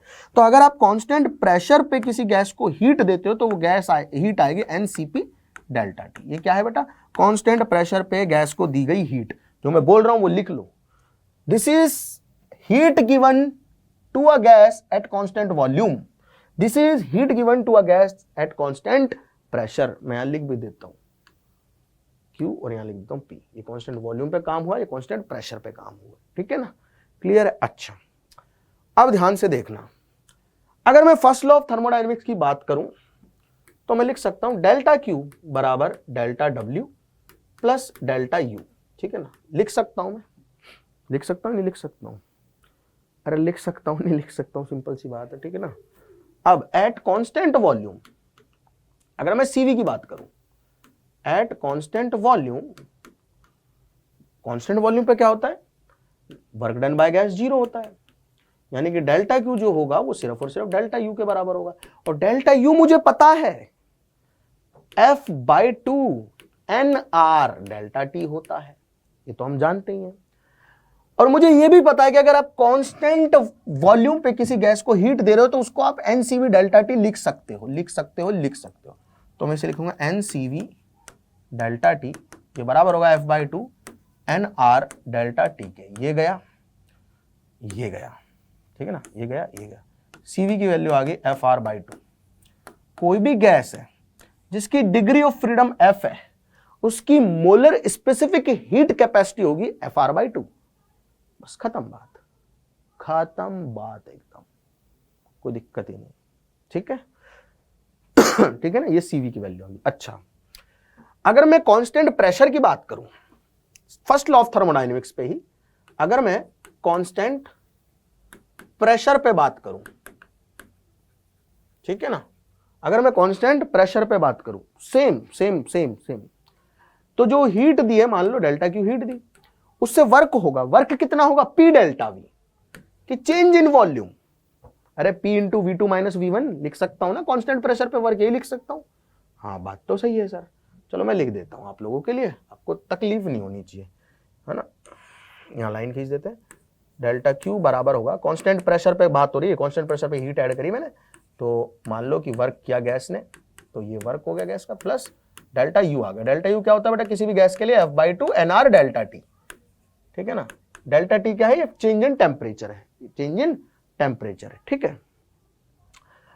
अब मान लो कि पहले गैस का प्रेशर था P, वॉल्यूम था V1, टेम्परेचर था T1, तो मैं लिख सकता हूं, आइडियल गैस ही तो पढ़ रहे हैं, इक्वेशन को फॉलो करेगी।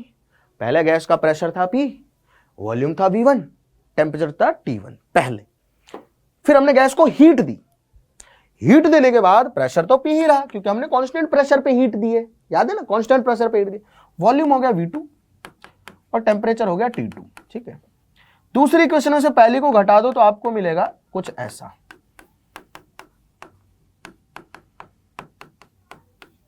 ठीक है ना।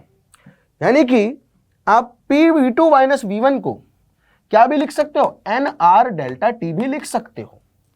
T2 माइनस T1 क्या है, चेंज इन टेम्परेचर, लिख सकते हो ना। इस वैल्यू को मैं यहां रख रहा हूं, तो डेल्टा Q बराबर क्या आ रहा है, डेल्टा Q बराबर क्या आ रहा है, NR delta T plus F/2 N R delta T.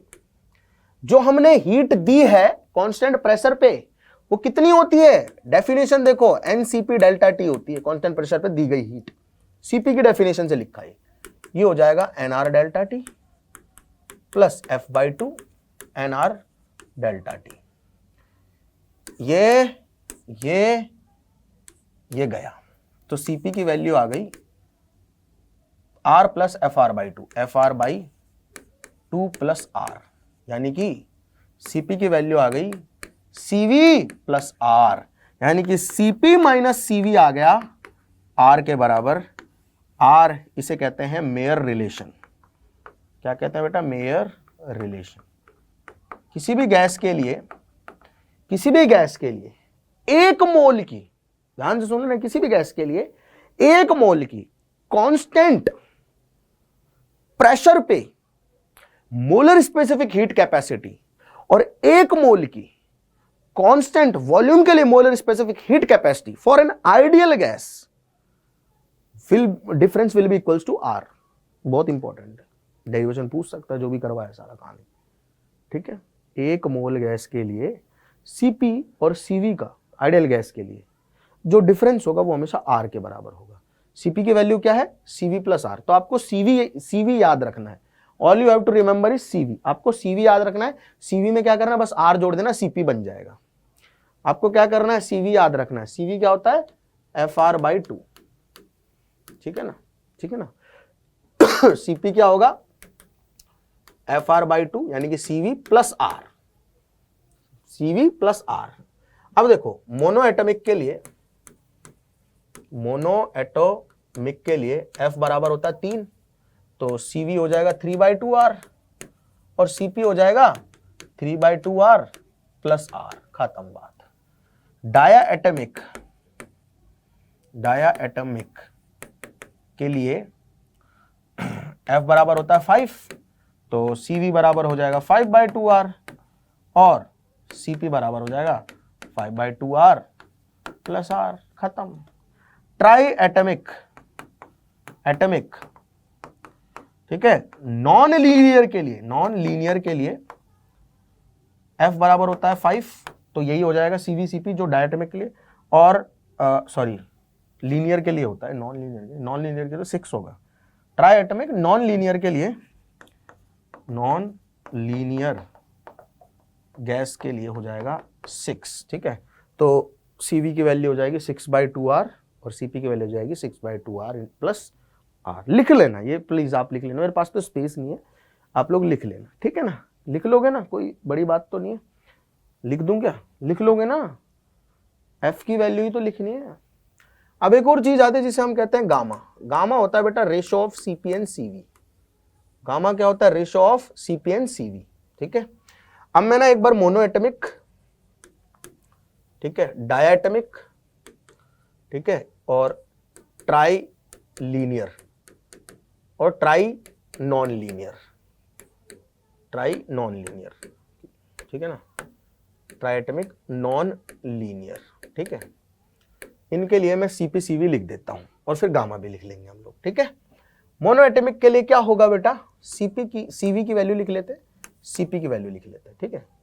Mono के लिए सीवी हो जाएगा FR/2 है ना, अरे FR/2 है ना, तो F की वैल्यू 3 रख दो क्योंकि डिग्री ऑफ फ्रीडम। चलो यहाँ पे F भी लिख लो, F बराबर 3 है, F बराबर 5 है दोनों के लिए, F बराबर 6 है, ठीक है। रिजिड मॉलिक्यूल्स है, वाइब्रेशन कंसीडर नहीं कर रहे।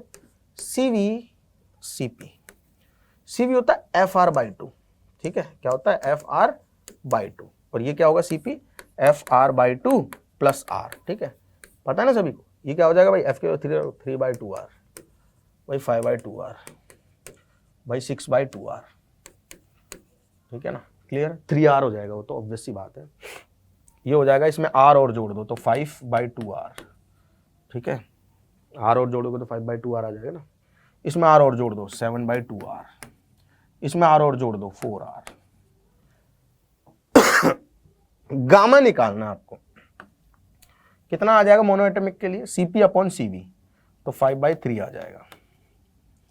अरे इसमें इसका भाग दोगे आ जाएगा, सॉल्व करो 7/5 आ जाएगा, इसको सॉल्व करो, 4r/3r 4/3 आ जाएगा, खत्म बात। ठीक है, क्लियर है ना? क्लियर है ना बेटा सभी लोगों को? कोई दिक्कत तो नहीं, कोई समस्या तो नहीं? बस तो चार्ट है, याद रख लेना इसे। वैसे इस तरीका सिखा दिया, फंडे सिखाई दिए, आप सभी लोगों को समझ में आ गया होगा, समझदार बच्चे आप लोग। अब बेटा रिवर्सिबल और इरिवर्सिबल प्रोसेस के बारे में समझना है हमें। तो बेटा देखो, रिवर्सिबल और इरिवर्सिबल प्रोसेस से पहले हम लोग को क्वासी स्टैटिक प्रोसेस समझना होगा। क्वासी स्टैटिक प्रोसेस एक आइडियलाइज्ड प्रोसेस है in which all changes take place infinitely slowly. ऐसा प्रोसेस जो बहुत ही स्लो हो उसे हम लोग कहते हैं क्वासी स्टैटिक प्रोसेस। उसे हम लोग क्या कहते हैं बेटा? Quasi static process. क्योंकि हमें गैस के ना हर टाइम पे क्या है कि सभी आइडियल गैस मान रहे हैं हम लोग, तो सभी मॉलिक्यूल्स का टेम्परेचर, वॉल्यूम और प्रेशर पता होना चाहिए, राइट? अब हम गैस को एक्सपैंड कर रहे हैं, मान लो कि गैस को हीट दे रहे हैं हम लोग, तो जब हम हीट देना चालू करते हैं ना, तो नीचे वाले मॉलिक्यूल, जैसे मान लो नीचे से हम गर्म कर रहे हैं पानी को, ठीक है, तो नीचे वाले मॉलिक्यूल का टेम्परेचर अलग होगा, ऊपर वाले का अलग होगा, है ना? तो जब वो दोनों, जब पूरा का पूरा सिस्टम इक्विलिब्रियम में होगा, ठीक है, जब हम गैस को एक पॉइंट से दूसरे पॉइंट पे ले जा रहे हैं, ठीक है, जब हम गैस को एक्सपैंड कर रहे हैं या कॉन्ट्रैक्ट कर रहे हैं, तो अगर वो प्रोसेस बहुत धीरे हो रहा है उसे हम लोग कहते हैं क्वासी स्टैटिक प्रोसेस। बस खत्म बात। आपको इतना याद रखना है कि ऐसा प्रोसेस जो बहुत ही स्लो हो रहा है, that process is called as quasi static process. अब मैं बात कर लेता हूं रिवर्सिबल और इरिवर्सिबल प्रोसेस की। किसकी बात कर रहे थे? रिवर्सिबल और इरिवर्सिबल प्रोसेस की। मान लो हम गैस है उसको इनिशियल पॉइंट से फाइनल पॉइंट तक ले जा रहे हैं, मतलब ये इनिशियल पॉइंट है अपना, ये फाइनल पॉइंट है, ठीक है।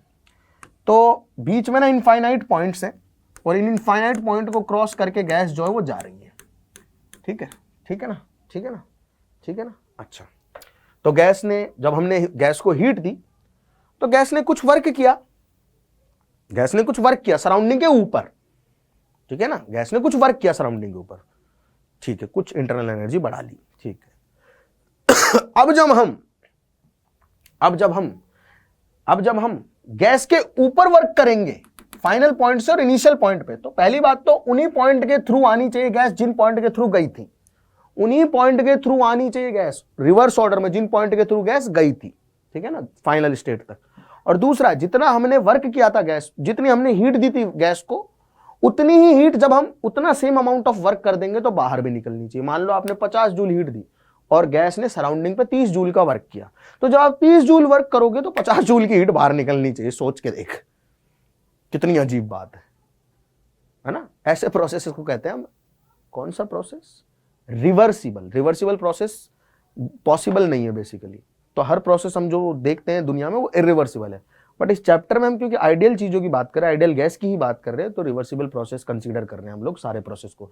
रिवर्सिबल प्रोसेस का मतलब क्या होता है? रिवर्सिबल प्रोसेस जो है ना, कोई भी प्रोसेस रिवर्सिबल हो सकता है, कोई भी प्रोसेस रिवर्सिबल होगा। कब होगा? रिवर्सिबल होने के लिए प्रोसेस को दो कंडीशन पार करनी होंगी। पहली कंडीशन क्या है कि process should be quasi static, मतलब infinitely slow, process infinitely slow occur हो रहा है। दूसरी कंडीशन होनी चाहिए नॉन डिसिपेटिव होना चाहिए, मतलब एनर्जी का कोई भी लॉस नहीं होना चाहिए, तब कोई भी प्रोसेस रिवर्सिबल प्रोसेस बन जाएगा। तो ये कंडीशन पूछी जा सकती है, रिवर्सिबल प्रोसेस बनने के लिए क्या कंडीशन होनी चाहिए, है ना? तो वो है बेटा क्वासी स्टैटिक और नॉन डिसिपेटिव होना चाहिए, इनफाइनाइटली स्लो चलना चाहिए प्रोसेस और एनर्जी डिसिपेट नहीं होनी चाहिए इसमें। अच्छा, अब आगे की बात करते हैं।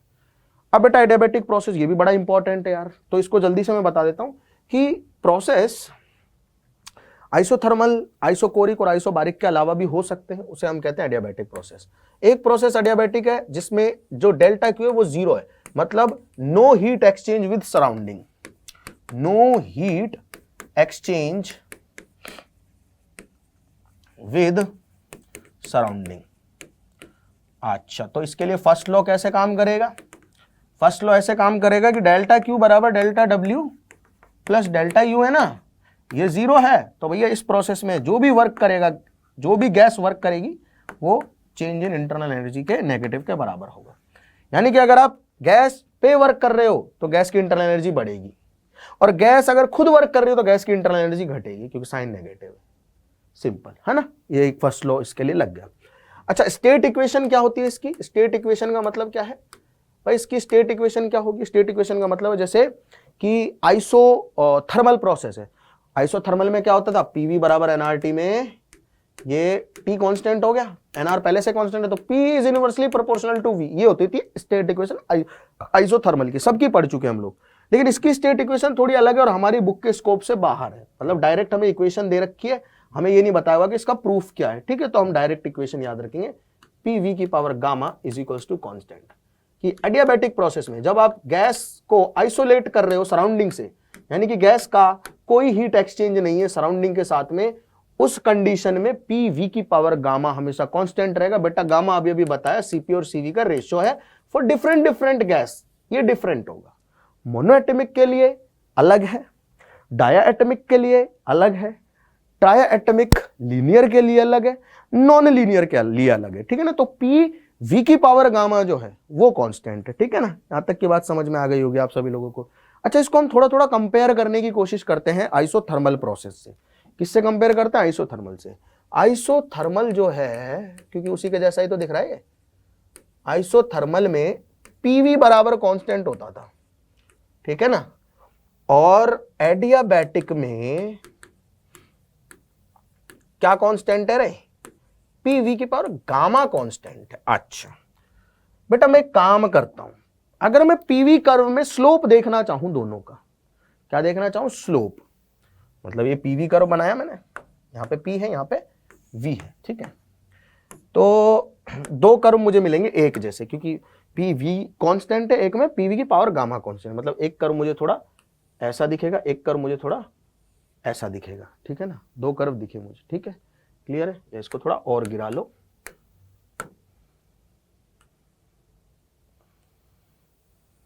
ठीक है ना, ऐसे दिखे मुझे दो कर्व, ठीक। अच्छा, मुझे पूछा गया इनमें से कौन सा आइसोथर्मल है और कौन सा एडियाबैटिक है, कैसे पता चलेगा? अगर मैं स्लोप देखता हूं इस कर्व की पढ़े लिखे बच्चे हो, तो स्लोप आएगा बेटा tan थीटा के बराबर, ठीक है ना, यानी कि dP/dV। ये आएगा, मैं यहां से dP/dV निकाल लेता हूं, बस मेरा काम हो जाएगा। तो मैं डिफरेंशिएट करता हूं with respect to V। V के रिस्पेक्ट में क्या कर देता हूं? डिफरेंशिएट कर देता हूं। V के रिस्पेक्ट में क्या कर देता हूं? डिफरेंशिएट करता हूं। चेंज दोनों ही हो रहे हैं, तो पहले एक को रखूंगा दूसरे का डिफरेंशिएशन, प्लस दूसरे को रखूंगा पहले का डिफरेंशिएशन, ऐसे करेंगे। तो पहले को रखा दूसरे का differentiation with respect to V, plus दूसरे को रखा पहले का differentiation with respect to V। Constant का तो जीरो ही होता है, तो ये 1 हो गया। तो dP/dV जो आ गया वो आ गया -P/V, यानी कि जो dP/dV का मैग्नीट्यूड है स्लोप का, वो है P/V, ठीक है, बहुत बढ़िया। अगर मैं यहां बात करूं तो ये आ जाएगा बेटा, पहले को रखो दूसरे का डिफरेंशिएशन, ये हो जाएगा गामा V की पावर गामा -1, गामा V की पावर गामा -1 प्लस V की पावर गामा dP/dV, ठीक है। और कांस्टेंट का डिफरेंशिएशन होगा 0। इसको आप सॉल्व करोगे, dP/dV की वैल्यू आ जाएगी गामा टाइम्स P/V। सॉल्व कर लेना आप जाके, कोई दिक्कत नहीं है, P/V। यानी कि जो स्लोप आएगा उसका मैग्नीट्यूड गामा टाइम्स होगा P/V के। यानी कि एडियाबैटिक का जो स्लोप है PV कर्व पे, एडियाबैटिक का जो स्लोप है उसका मैग्नीट्यूड जो आइसोथर्मल का स्लोप है उससे गामा टाइम्स है। यानी कि नेगेटिव ऑफ V एक्सिस के साथ में जिसका एंगल ज्यादा है वो एडियाबैटिक है, गामा टाइम्स है ना एडियाबैटिक का स्लोप। अरे यार, मतलब जो खड़ा ग्राफ है, जो ज्यादा खड़ा हुआ ग्राफ है, जो ज्यादा झुका हुआ आइसोथर्मल है, जो ज्यादा झुका हुआ है वो आइसोथर्मल है, ठीक है ना।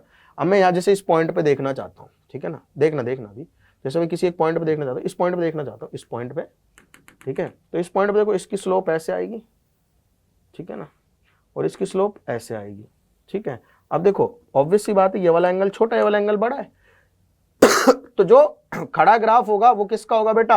एडियाबैटिक का होगा। और जो झुका हुआ ग्राफ होगा, जो V एक्सिस पे ज्यादा झुक रहा होगा, जिसका V एक्सिस के नेगेटिव से कम एंगल है, नेगेटिव V एक्सिस से जिसका कम एंगल है वो आइसोथर्मल है, जिसका ज्यादा एंगल है नेगेटिव V एक्सिस से वो एडियाबैटिक है। खत्म, ठीक है, ठीक है, ठीक है, ठीक है, ठीक है। मैग्नीट्यूड गामा टाइम्स है ना एडियाबैटिक का, तो एडियाबैटिक का एंगल ज्यादा होने चाहिए, जो खड़ा ग्राफ वो एडियाबैटिक, खत्म बात। अच्छा सर, ये बात तो समझ में आ गई हमको। अब हमको एक छोटा सा काम और करना है यार, work done in adiabatic process निकालना था हमें। तो वर्क डन का वैसे डेरिवेशन है पूरा का पूरा, ठीक है, लेकिन अभी के लिए मैं डेरिवेशन जो है वर्क डन का उसे रोक रहा हूँ, ठीक है ना, डेरिवेशन है पूरा का पूरा कि कैसे वर्क निकाला जाता है एडियाबैटिक प्रोसेस में। बट हाँ, आपको याद रखना है एडियाबैटिक प्रोसेस में जो वर्क डन होता है गैस का, है ना, मान लो इनिशियल स्टेट गैस की है P1, V1, T1, तीनों चेंज होते हैं इसमें, फाइनल स्टेट है P2, V2, T2, ठीक है। तो work done in adiabatic process की बात हो रही है, आएगा P2 V2 minus P1 V1 upon 1 minus gamma, और इसको हम ऐसे भी लिख सकते हैं NR T2 minus T1 upon 1 minus gamma, ठीक है। क्लियर है बेटा, क्लियर है ना। This is work done in adiabatic process. Initial अगर P1 V1 T1 है coordinate, final P2 V2 T2 हो रहे हैं, तो बेटा P2 V2 minus P1 V1 upon 1 minus gamma, और NR T2 minus T1 upon 1 minus gamma, ये work done in adiabatic process का फॉर्मूला है, ठीक है। क्लियर है, क्लियर है बेटा सभी लोगों को, यहाँ तक कोई दिक्कत नहीं होनी चाहिए, अच्छी बात है। अब हम थोड़ा सा अच्छा, हीट इंजन तो पढ़ा ही नहीं हमने, हीट इंजन की बात कर लेते हैं, ठीक है। हीट इंजन बेटा एक ऐसी डिवाइस है, ठीक है, जिसे हम क्या करते हैं, दो रिजर्वॉयर के बीच में रखते हैं, एक होता है हाई टेम्परेचर पे, एक होता है लो टेम्परेचर पे। ये लो टेम्परेचर है, इसे कहते हैं सिंक। जो लो टेम्परेचर पे होती है उसे कहते हैं सिंक, और जो हाई टेम्परेचर पे होता है रिजर्वायर उसे कहते हैं सोर्स। दिस इज सोर्स, ठीक है ना। ये हमारा हीट इंजन है, सॉरी ये हमारा हीट इंजन है, ठीक है, ये हमारा हीट इंजन है, ठीक है। अब क्या करता है हीट इंजन का काम, ये होता है कि हीट इंजन ना हाइट, ये बेटा इनका टेम्परेचर चेंज नहीं हो सकता, ये सोर्स और सिंक जो है ये रिजर्वायर है, मतलब कि इनमें आप मान के चलो इनफाइनाइट एनर्जी है, तो आप इनसे कितना भी टेम्परेचर ले लो या इनको दे दो, मतलब कितनी भी एनर्जी इनको ले लो या इनको दे दो, इनका कभी भी टेम्परेचर चेंज नहीं होगा, ठीक है ना। अब सुनना ध्यान से, अगर मैं बात करूं हीट इंजन की, तो हीट इंजन क्या करता है, हाई टेम्परेचर से हीट लेता है, कुछ वर्क करता है ना, इस वर्क को हम यूज कर लेते हैं, है ना, और जो बाकी हीट है उसको क्या कर देता है बेटा, रिजेक्ट कर देता है। Q2 हीट मान लो इसने रिजेक्ट कर दी, ठीक है। क्या करता है ये, हाई टेम्परेचर सोर्स से हीट लेता है Q1, फिर उस एनर्जी की वजह से वर्क करता है, और जो बाकी का पार्ट है उसे सिंक में रिजेक्ट कर देता है, ठीक है ना। समझना अब इसको, इस पे सेकंड लॉ ऑफ थर्मोडायनेमिक्स थोड़ा बहुत रिलेट होगा, ठीक। तो हम कह सकते हैं एनर्जी कंजर्वेशन से कि इसने Q1 हीट ली, उसी हीट में से इसने W वर्क किया और Q2 हीट रिजेक्ट कर दी, सराउंडिंग को, सिंक को कर दी, ठीक है। तो हम कह सकते हैं कि भैया जो W की वैल्यू है वो आ जाएगी Q1 माइनस Q2। अब बेटा जो हीट इंजन है ना उसकी एफिशिएंसी होती है जिसे हम कहते हैं नीटा।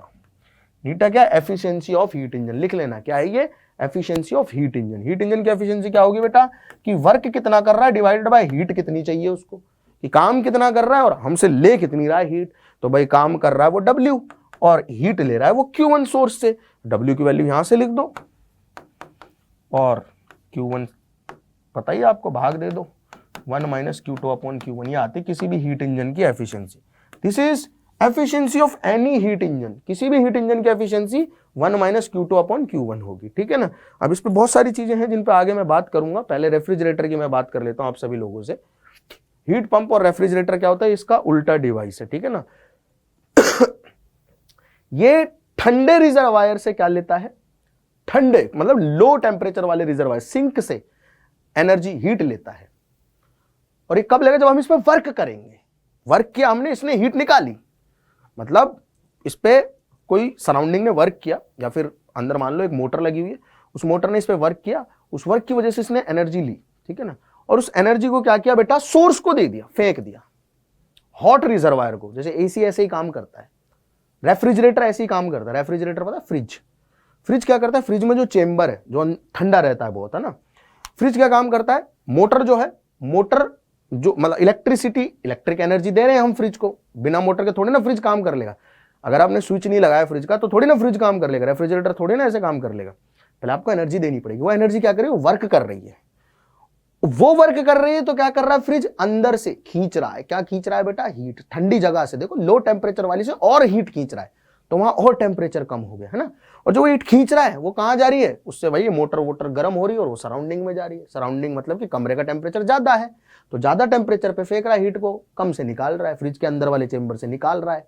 काम क्या है फ्रिज का भाई, फ्रिज जो है वो अंदर से तो हीट निकाल रहा है, निकाल ली उसने अंदर से हीट, तो अंदर ठंडा हो गया, टेम्परेचर कम होगा अगर हीट लेंगे हम तो अंदर से हीट निकाली, टेम्परेचर उधर कम हो गया, फेंक दी बाहर। और ये हुआ कब? जब वर्क किया मोटर ने, ठीक है। तो भाई सीधी सी बात है, यहाँ पे भी इक्वेशन क्या बन रही है भाई, Q2 प्लस W बराबर Q1, ठीक है।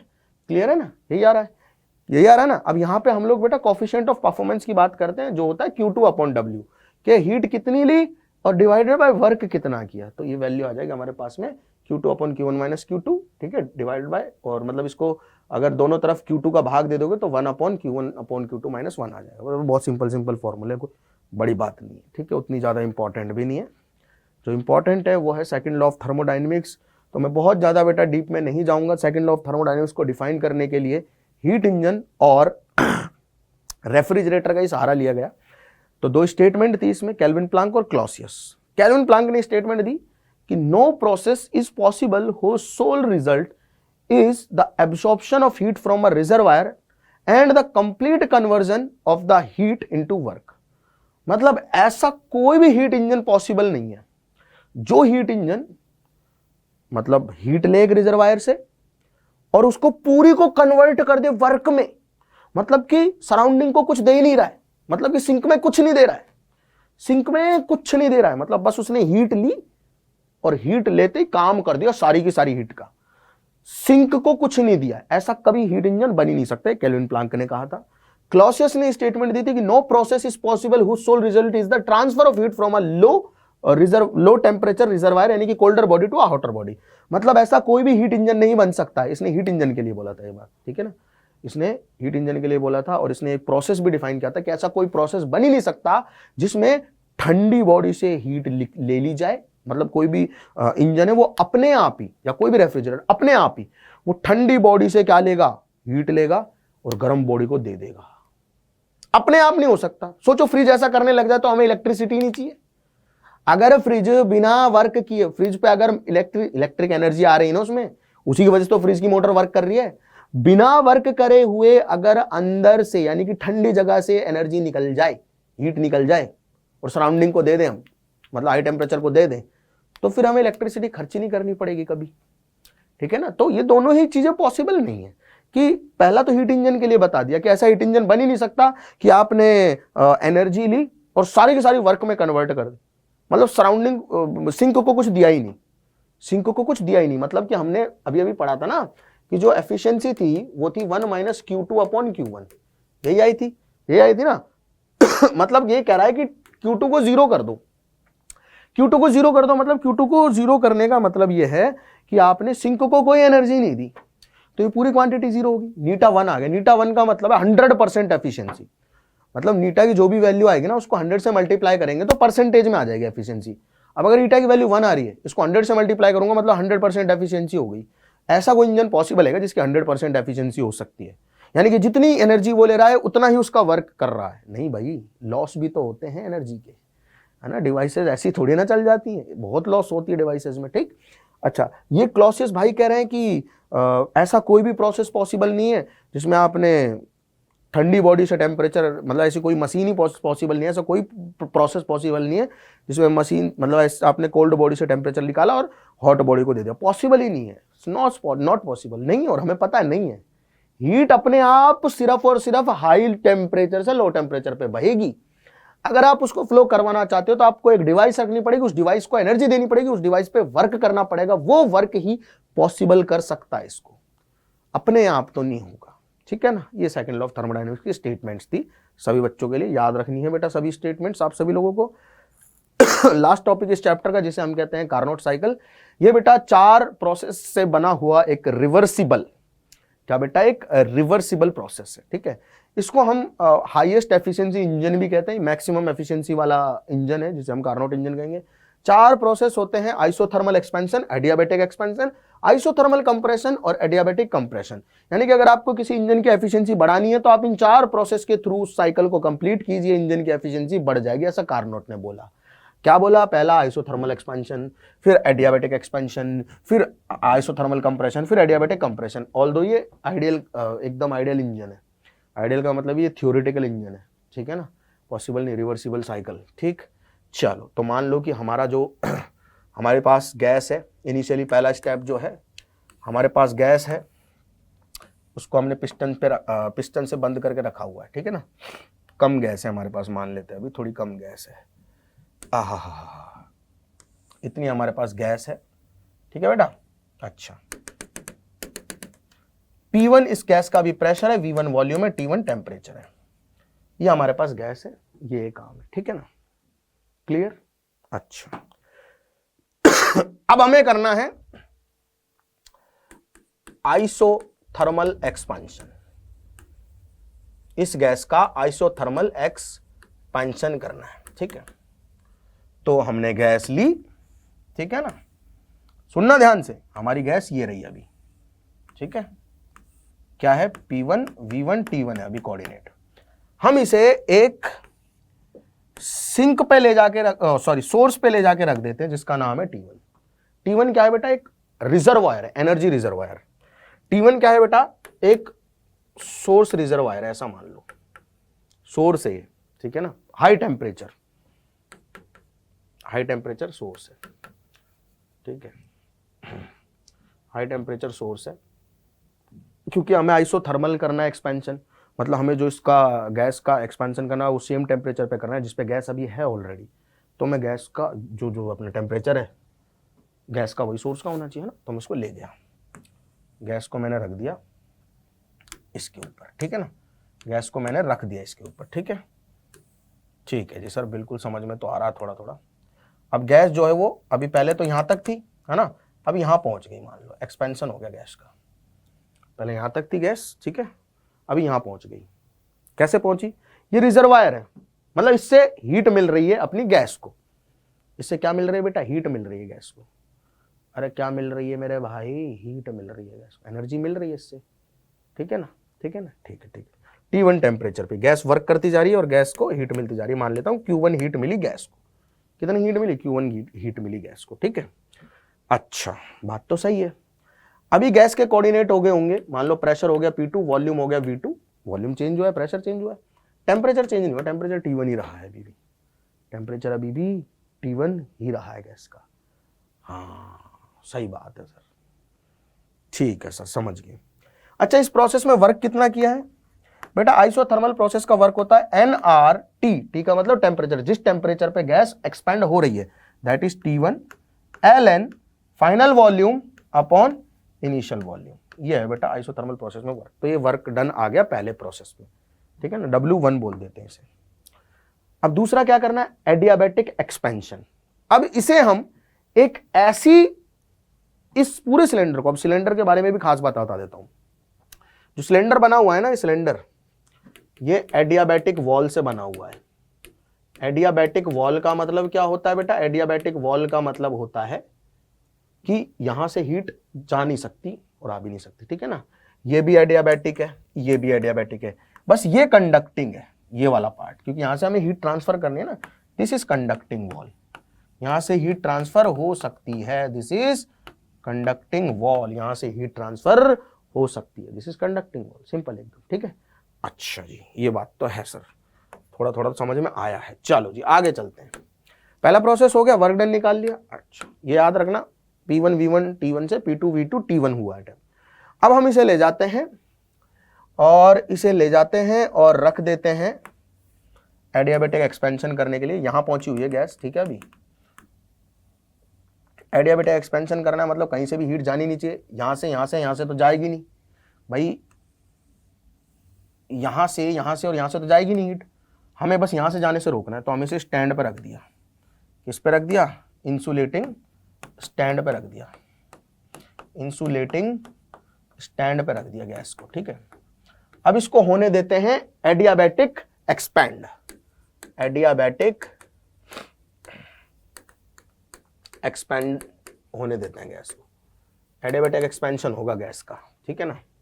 मतलब अब गैस जो है जैसे हमने इस पे रखी है, ऑब्वियसली बात है, गैस के इनिशियल जो अभी जब लाए हैं हम, तो कोऑर्डिनेट है P2 V2 T1, ठीक है। अब इसे हमने एक्सपेंड होने दिया, तो गैस एक्सपेंड हुई, प्रेशर बदला, वॉल्यूम बदला, टेम्परेचर भी बदला, क्योंकि एक्सपेंड हो रही है, एडियाबैटिक में तीनों बदलते हैं। तो गैस के कोऑर्डिनेट हो गए let's say P3 V3 T2, ठीक है ना। एडियाबैटिक एक्सपेंड हो गई, मतलब और एक्सपेंड हो गई, मॉलिक्यूल्स के पास एनर्जी थी, हमने हीट एनर्जी ली थी, तो T1 टेम्परेचर पे थे मॉलिक्यूल्स, है ना। अब उन्होंने वर्क किया, जाके टकराए, प्रेशर जो है गैस का, उसकी वजह से थोड़ा और वर्क हुआ गैस पे, टेम्परेचर कम हो गया मॉलिक्यूल्स का, T2 हो गया, T1 से। T1 ज़्यादा, T2 कम है। तीसरा क्या था? तीसरा था आइसोथर्मल कंप्रेशन। तो तीसरा जो है उसे है आइसोथर्मल कंप्रेशन। तो आइसोथर्मल के लिए क्या करना पड़ेगा? अरे आइसोथर्मल के लिए क्या करना पड़ेगा? गैस का टेम्परेचर है T2, तो T2 वाले किसी सोर्स पे ले जाकर रखना पड़ेगा गैस को। हाँ, तो T2 वाले किसी सोर्स पे ले जाकर रख दिया हमने गैस को, ठीक है ना। इसका टेम्परेचर है T2, ठीक है। गैस यहां पे है अभी, गैस के कोऑर्डिनेट्स बिफोर आइसोथर्मल कंप्रेशन थे P3 V3 T2, है ना। अब क्या हो जाएंगे? हमने भाई गैस को कंप्रेस किया, कंप्रेस करके गैस को हम यहां ले आए, फाइनल स्टेट ये होगी गैस की, ठीक है ना। चलो इधर ही बना देता हूं, फाइनल स्टेट गैस की दिखा देता हूं मैं। गैस को कंप्रेस किया T2 टेम्परेचर पे ही, तो टेम्परेचर तो बेटा सेम ही रहना है, सिंपल सी बात है। यहां पे आ गई गैस, ठीक है, कंप्रेस कर दिया हमने गैस को। चलो थोड़ा कम कंप्रेस करते हैं, थोड़ा सा कम कंप्रेस करते हैं। यहां लिया है हम गैस को, ठीक है, लिया है बेटा, ठीक है सर, बहुत बढ़िया। ये इंपॉर्टेंट है बेटा, याद रखना, ठीक है। यहां से हीट ट्रांसफर हो रही है, हमने कंप्रेस किया तो वर्क किया गैस ने और गैस पे हमने वर्क किया, तो हमने जो वर्क किया उसकी वजह से गैस ने कुछ हीट Q2 रिजेक्ट कर दी, ठीक है, बहुत बढ़िया सर।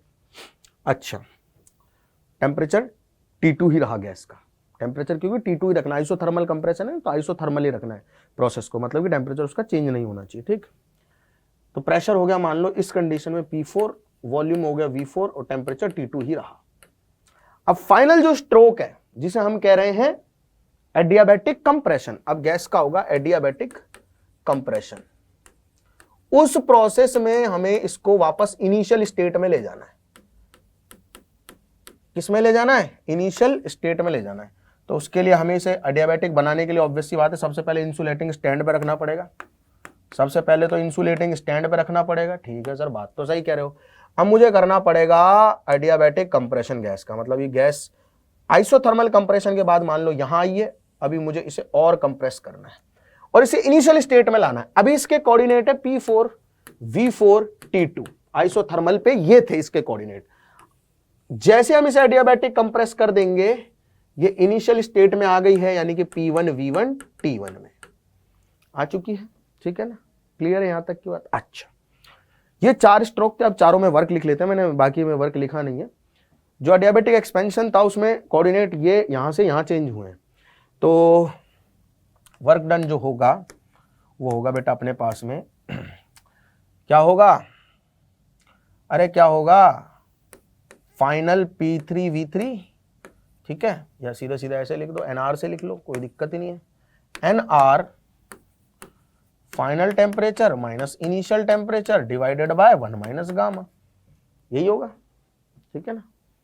आगे आ जाओ, इसमें ये तो आइसोथर्मल है, किस टेम्परेचर पर? T2 पे, तो वर्क डन होगा nRT2 ln final volume upon initial volume.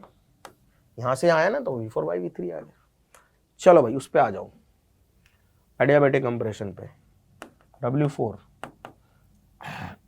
nR final temperature minus initial temperature divided by 1 minus gamma. Final T1 हो गया, इनिशियल T2 था, सिंपल सी बात है ना, समझ में आ गई नहीं है तो बात सब लोगों को? अच्छा जी, ठीक है। अब मुझे इसकी एफिशिएंसी निकालनी है कार्नोट इंजन की, तो एफिशिएंसी हो जाएगी कार्नोट साइकिल की कि हमने कितना वर्क किया है, यानी कि कार्नोट साइकिल ने कितना वर्क किया डिवाइडेड बाय उसने कितनी हीट ली है, किस हीट के एक्सपेंस पे उसने कितना वर्क किया है, ठीक है। अब टोटल वर्क की अगर मैं बात करूं तो बेटा उसने 4 अलग अलग प्रोसेस में वर्क किया है और उन सारे वर्क को मैं जोड़ के टोटल वर्क लिख सकता हूं। पहले वाले प्रोसेस में कितना किया बेटा? nRT1 ln V2 upon V1, simple सी बात है ना। दूसरे वाले प्रोसेस में कितना वर्क किया है बेटा उसने? दूसरे वाले में क्या है? nR, ठीक है, T2 minus T1 divided by 1 minus gamma, ठीक है, इतना ही वर्क किया है एडियाबैटिक एक्सपेंशन में। तीसरा जो वर्क किया है बेटा, ये दोनों कंप्रेशन के वर्क हैं, जो भी हम लिख रहे हैं वो अपने आप ही नेगेटिव आ जाएगा एक्चुअल में, ठीक है, हमें साइन लगाने की इतनी जरूरत है नहीं, वो that will come out as negative itself, ठीक। तो बात ऐसी है कि भैया तीसरे प्रोसेस में वर्क हुआ है nRT2 ln V4 upon V2, sorry V4 upon V3, और चौथे प्रोसेस में वर्क हुआ है nR T1 ln, हाँ नहीं nR into T1 minus T2, ठीक है, into T1 minus T2 divided by 1 minus gamma again, ठीक है। आप इनको ऐड करोगे, देखो these will cancel out by itself, तो टोटल वर्क जो बच गया अपने पास में वो बच गया nR T1 ln V2 upon V1, ठीक है ना, plus nR T2 ln V4 upon V3। इसको अगर मैं उल्टा करके लिखूं तो मुझे यहाँ माइनस का साइन लगा देना चाहिए, बिल्कुल सही बात है सर, बिल्कुल लगा सकते हो आप। तो जो टोटल वर्क आ रहा है अपने पास में, रुकना जरा अभी बताता हूं आप सभी लोगों को, जो टोटल वर्क आ रहा है अपने पास में वो आ रहा है बेटा nR, ठीक है, T1 ln V2 upon V1 minus nR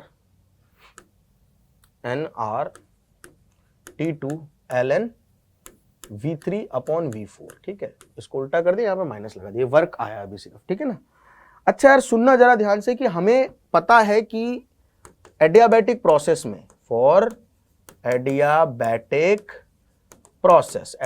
process में क्या होता है बेटा, एडियाबैटिक प्रोसेस में काम होता है, क्या काम होता है, सुनना जरा ध्यान से। पीवी की पावर गामा बराबर कांस्टेंट होता है। अब प्रोसेस कोई सा भी आइडियल गैस इक्वेशन को तो फॉलो करेगा ना भाई, क्योंकि एक्चुअल में गैस तो आइडियली जो यूज हो रही है। तो PV is equals to NRT भी हम लिख सकते हैं। मेरे को पी रिप्लेस करना है यहां से, तो पी की वैल्यू मैं लिख सकता हूं यहां से एनआरटी अपॉन वी लिख सकता हूं, यहां लिख दिया मैंने NRT upon V into V की पावर गामा बराबर कांस्टेंट। एनआर को उधर भेज दिया तो टी वी की पावर हो गई गामा माइनस 1 बराबर कांस्टेंट, क्योंकि एनआर भी कांस्टेंट है, इधर भेज दिया। वी की पावर गामा एक ऊपर के तो गामा माइनस 1 होगी, तो टी वी की power gamma minus 1 will also be constant.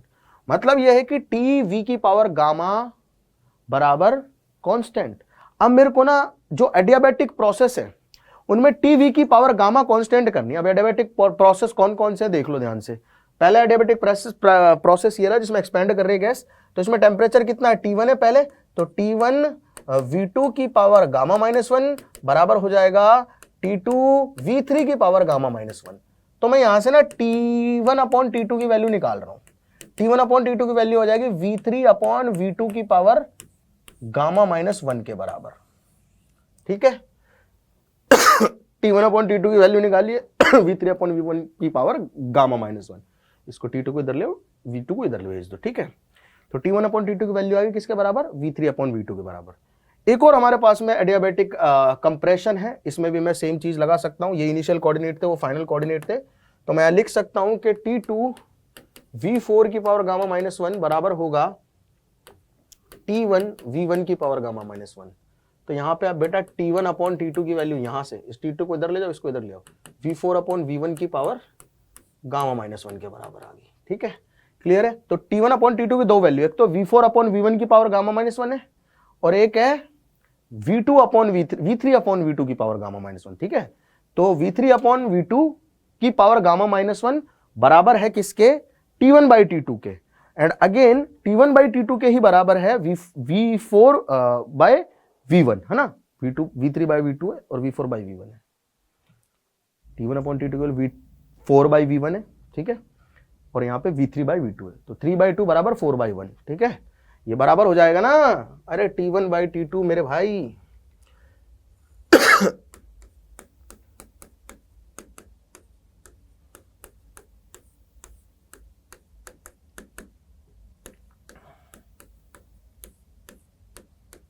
यानी कि V4 बाई V1 बराबर होना चाहिए V3 बाई V2 के, ठीक है।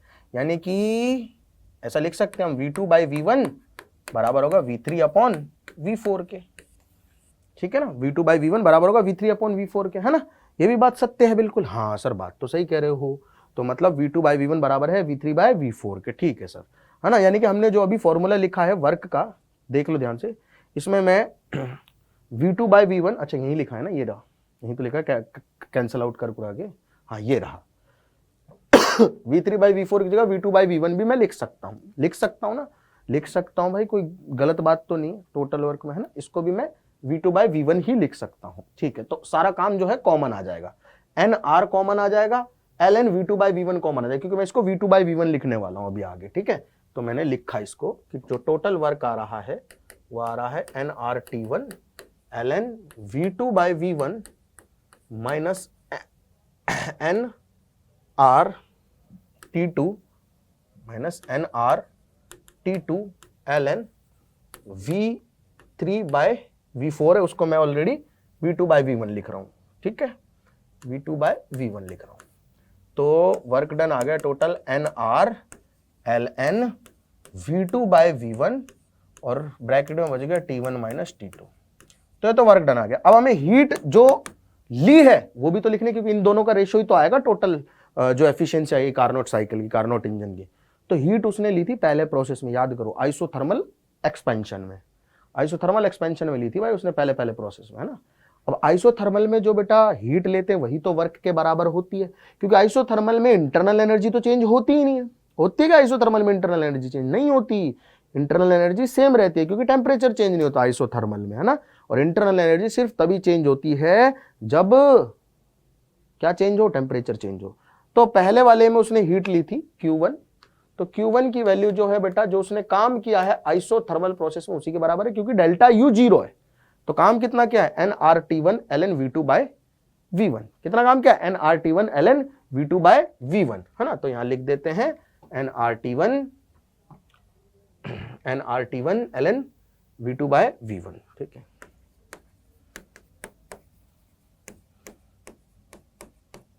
इन दोनों का रेशियो निकालना है। एफिशिएंसी का मतलब क्या है? एफिशिएंसी का मतलब है W/Q1। तो देखो भैया, nR ln V2/V1 T1 minus T2 और डिवाइड करना इसे है nR ln V2/V1 into T1। ये कैंसल आउट हो गया, एफिशिएंसी आ गई 1 माइनस T2/T1। बड़ा ही लंबा डेरिवेशन, ठीक है, बट इंपॉर्टेंट है। एफिशिएंसी कितनी आ गई? 1 माइनस T2/T1, क्योंकि T1 माइनस T2/T1 में T1 माइनस T2 में T1 का भाग जाएगा तो 1 माइनस T2/T1 आ जाएगा। सिंपल सी बात है, ठीक है। तो एफिशिएंसी हो गई बेटा कार्नोट साइकिल की, कार्नोट इंजन की। कार्नोट भाई कहते हैं कि कोई भी जो इंजन है ना वो इससे ज्यादा एफिशिएंट नहीं हो सकता, यानी कि किसी भी रिवर्सिबल इंजन की, जो किसी भी रिवर्सिबल हीट इंजन की एफिशिएंसी जो है, एफिशिएंसी कितनी होती है बेटा? हीट इंजन की एफिशिएंसी होती है 1 माइनस Q2/Q1, पता है ना।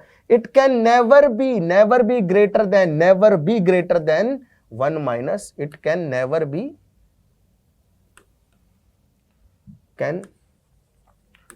बी ग्रेटर देन, कभी भी ज्यादा नहीं हो सकती, किससे? कार्नोट इंजन की एफिशिएंसी से। तो कभी भी रिलेशन मिलेगा तो आपको हमेशा ये लिखना है कि 1 माइनस T2/T1 जो है वो हमेशा बड़ा होगा किससे? 1 माइनस Q2/Q1 से। खत्म बात, चैप्टर भी खत्म है इसी के साथ में। मिलते हैं आप सभी लोगों से अगली क्लास में। Thank you so much.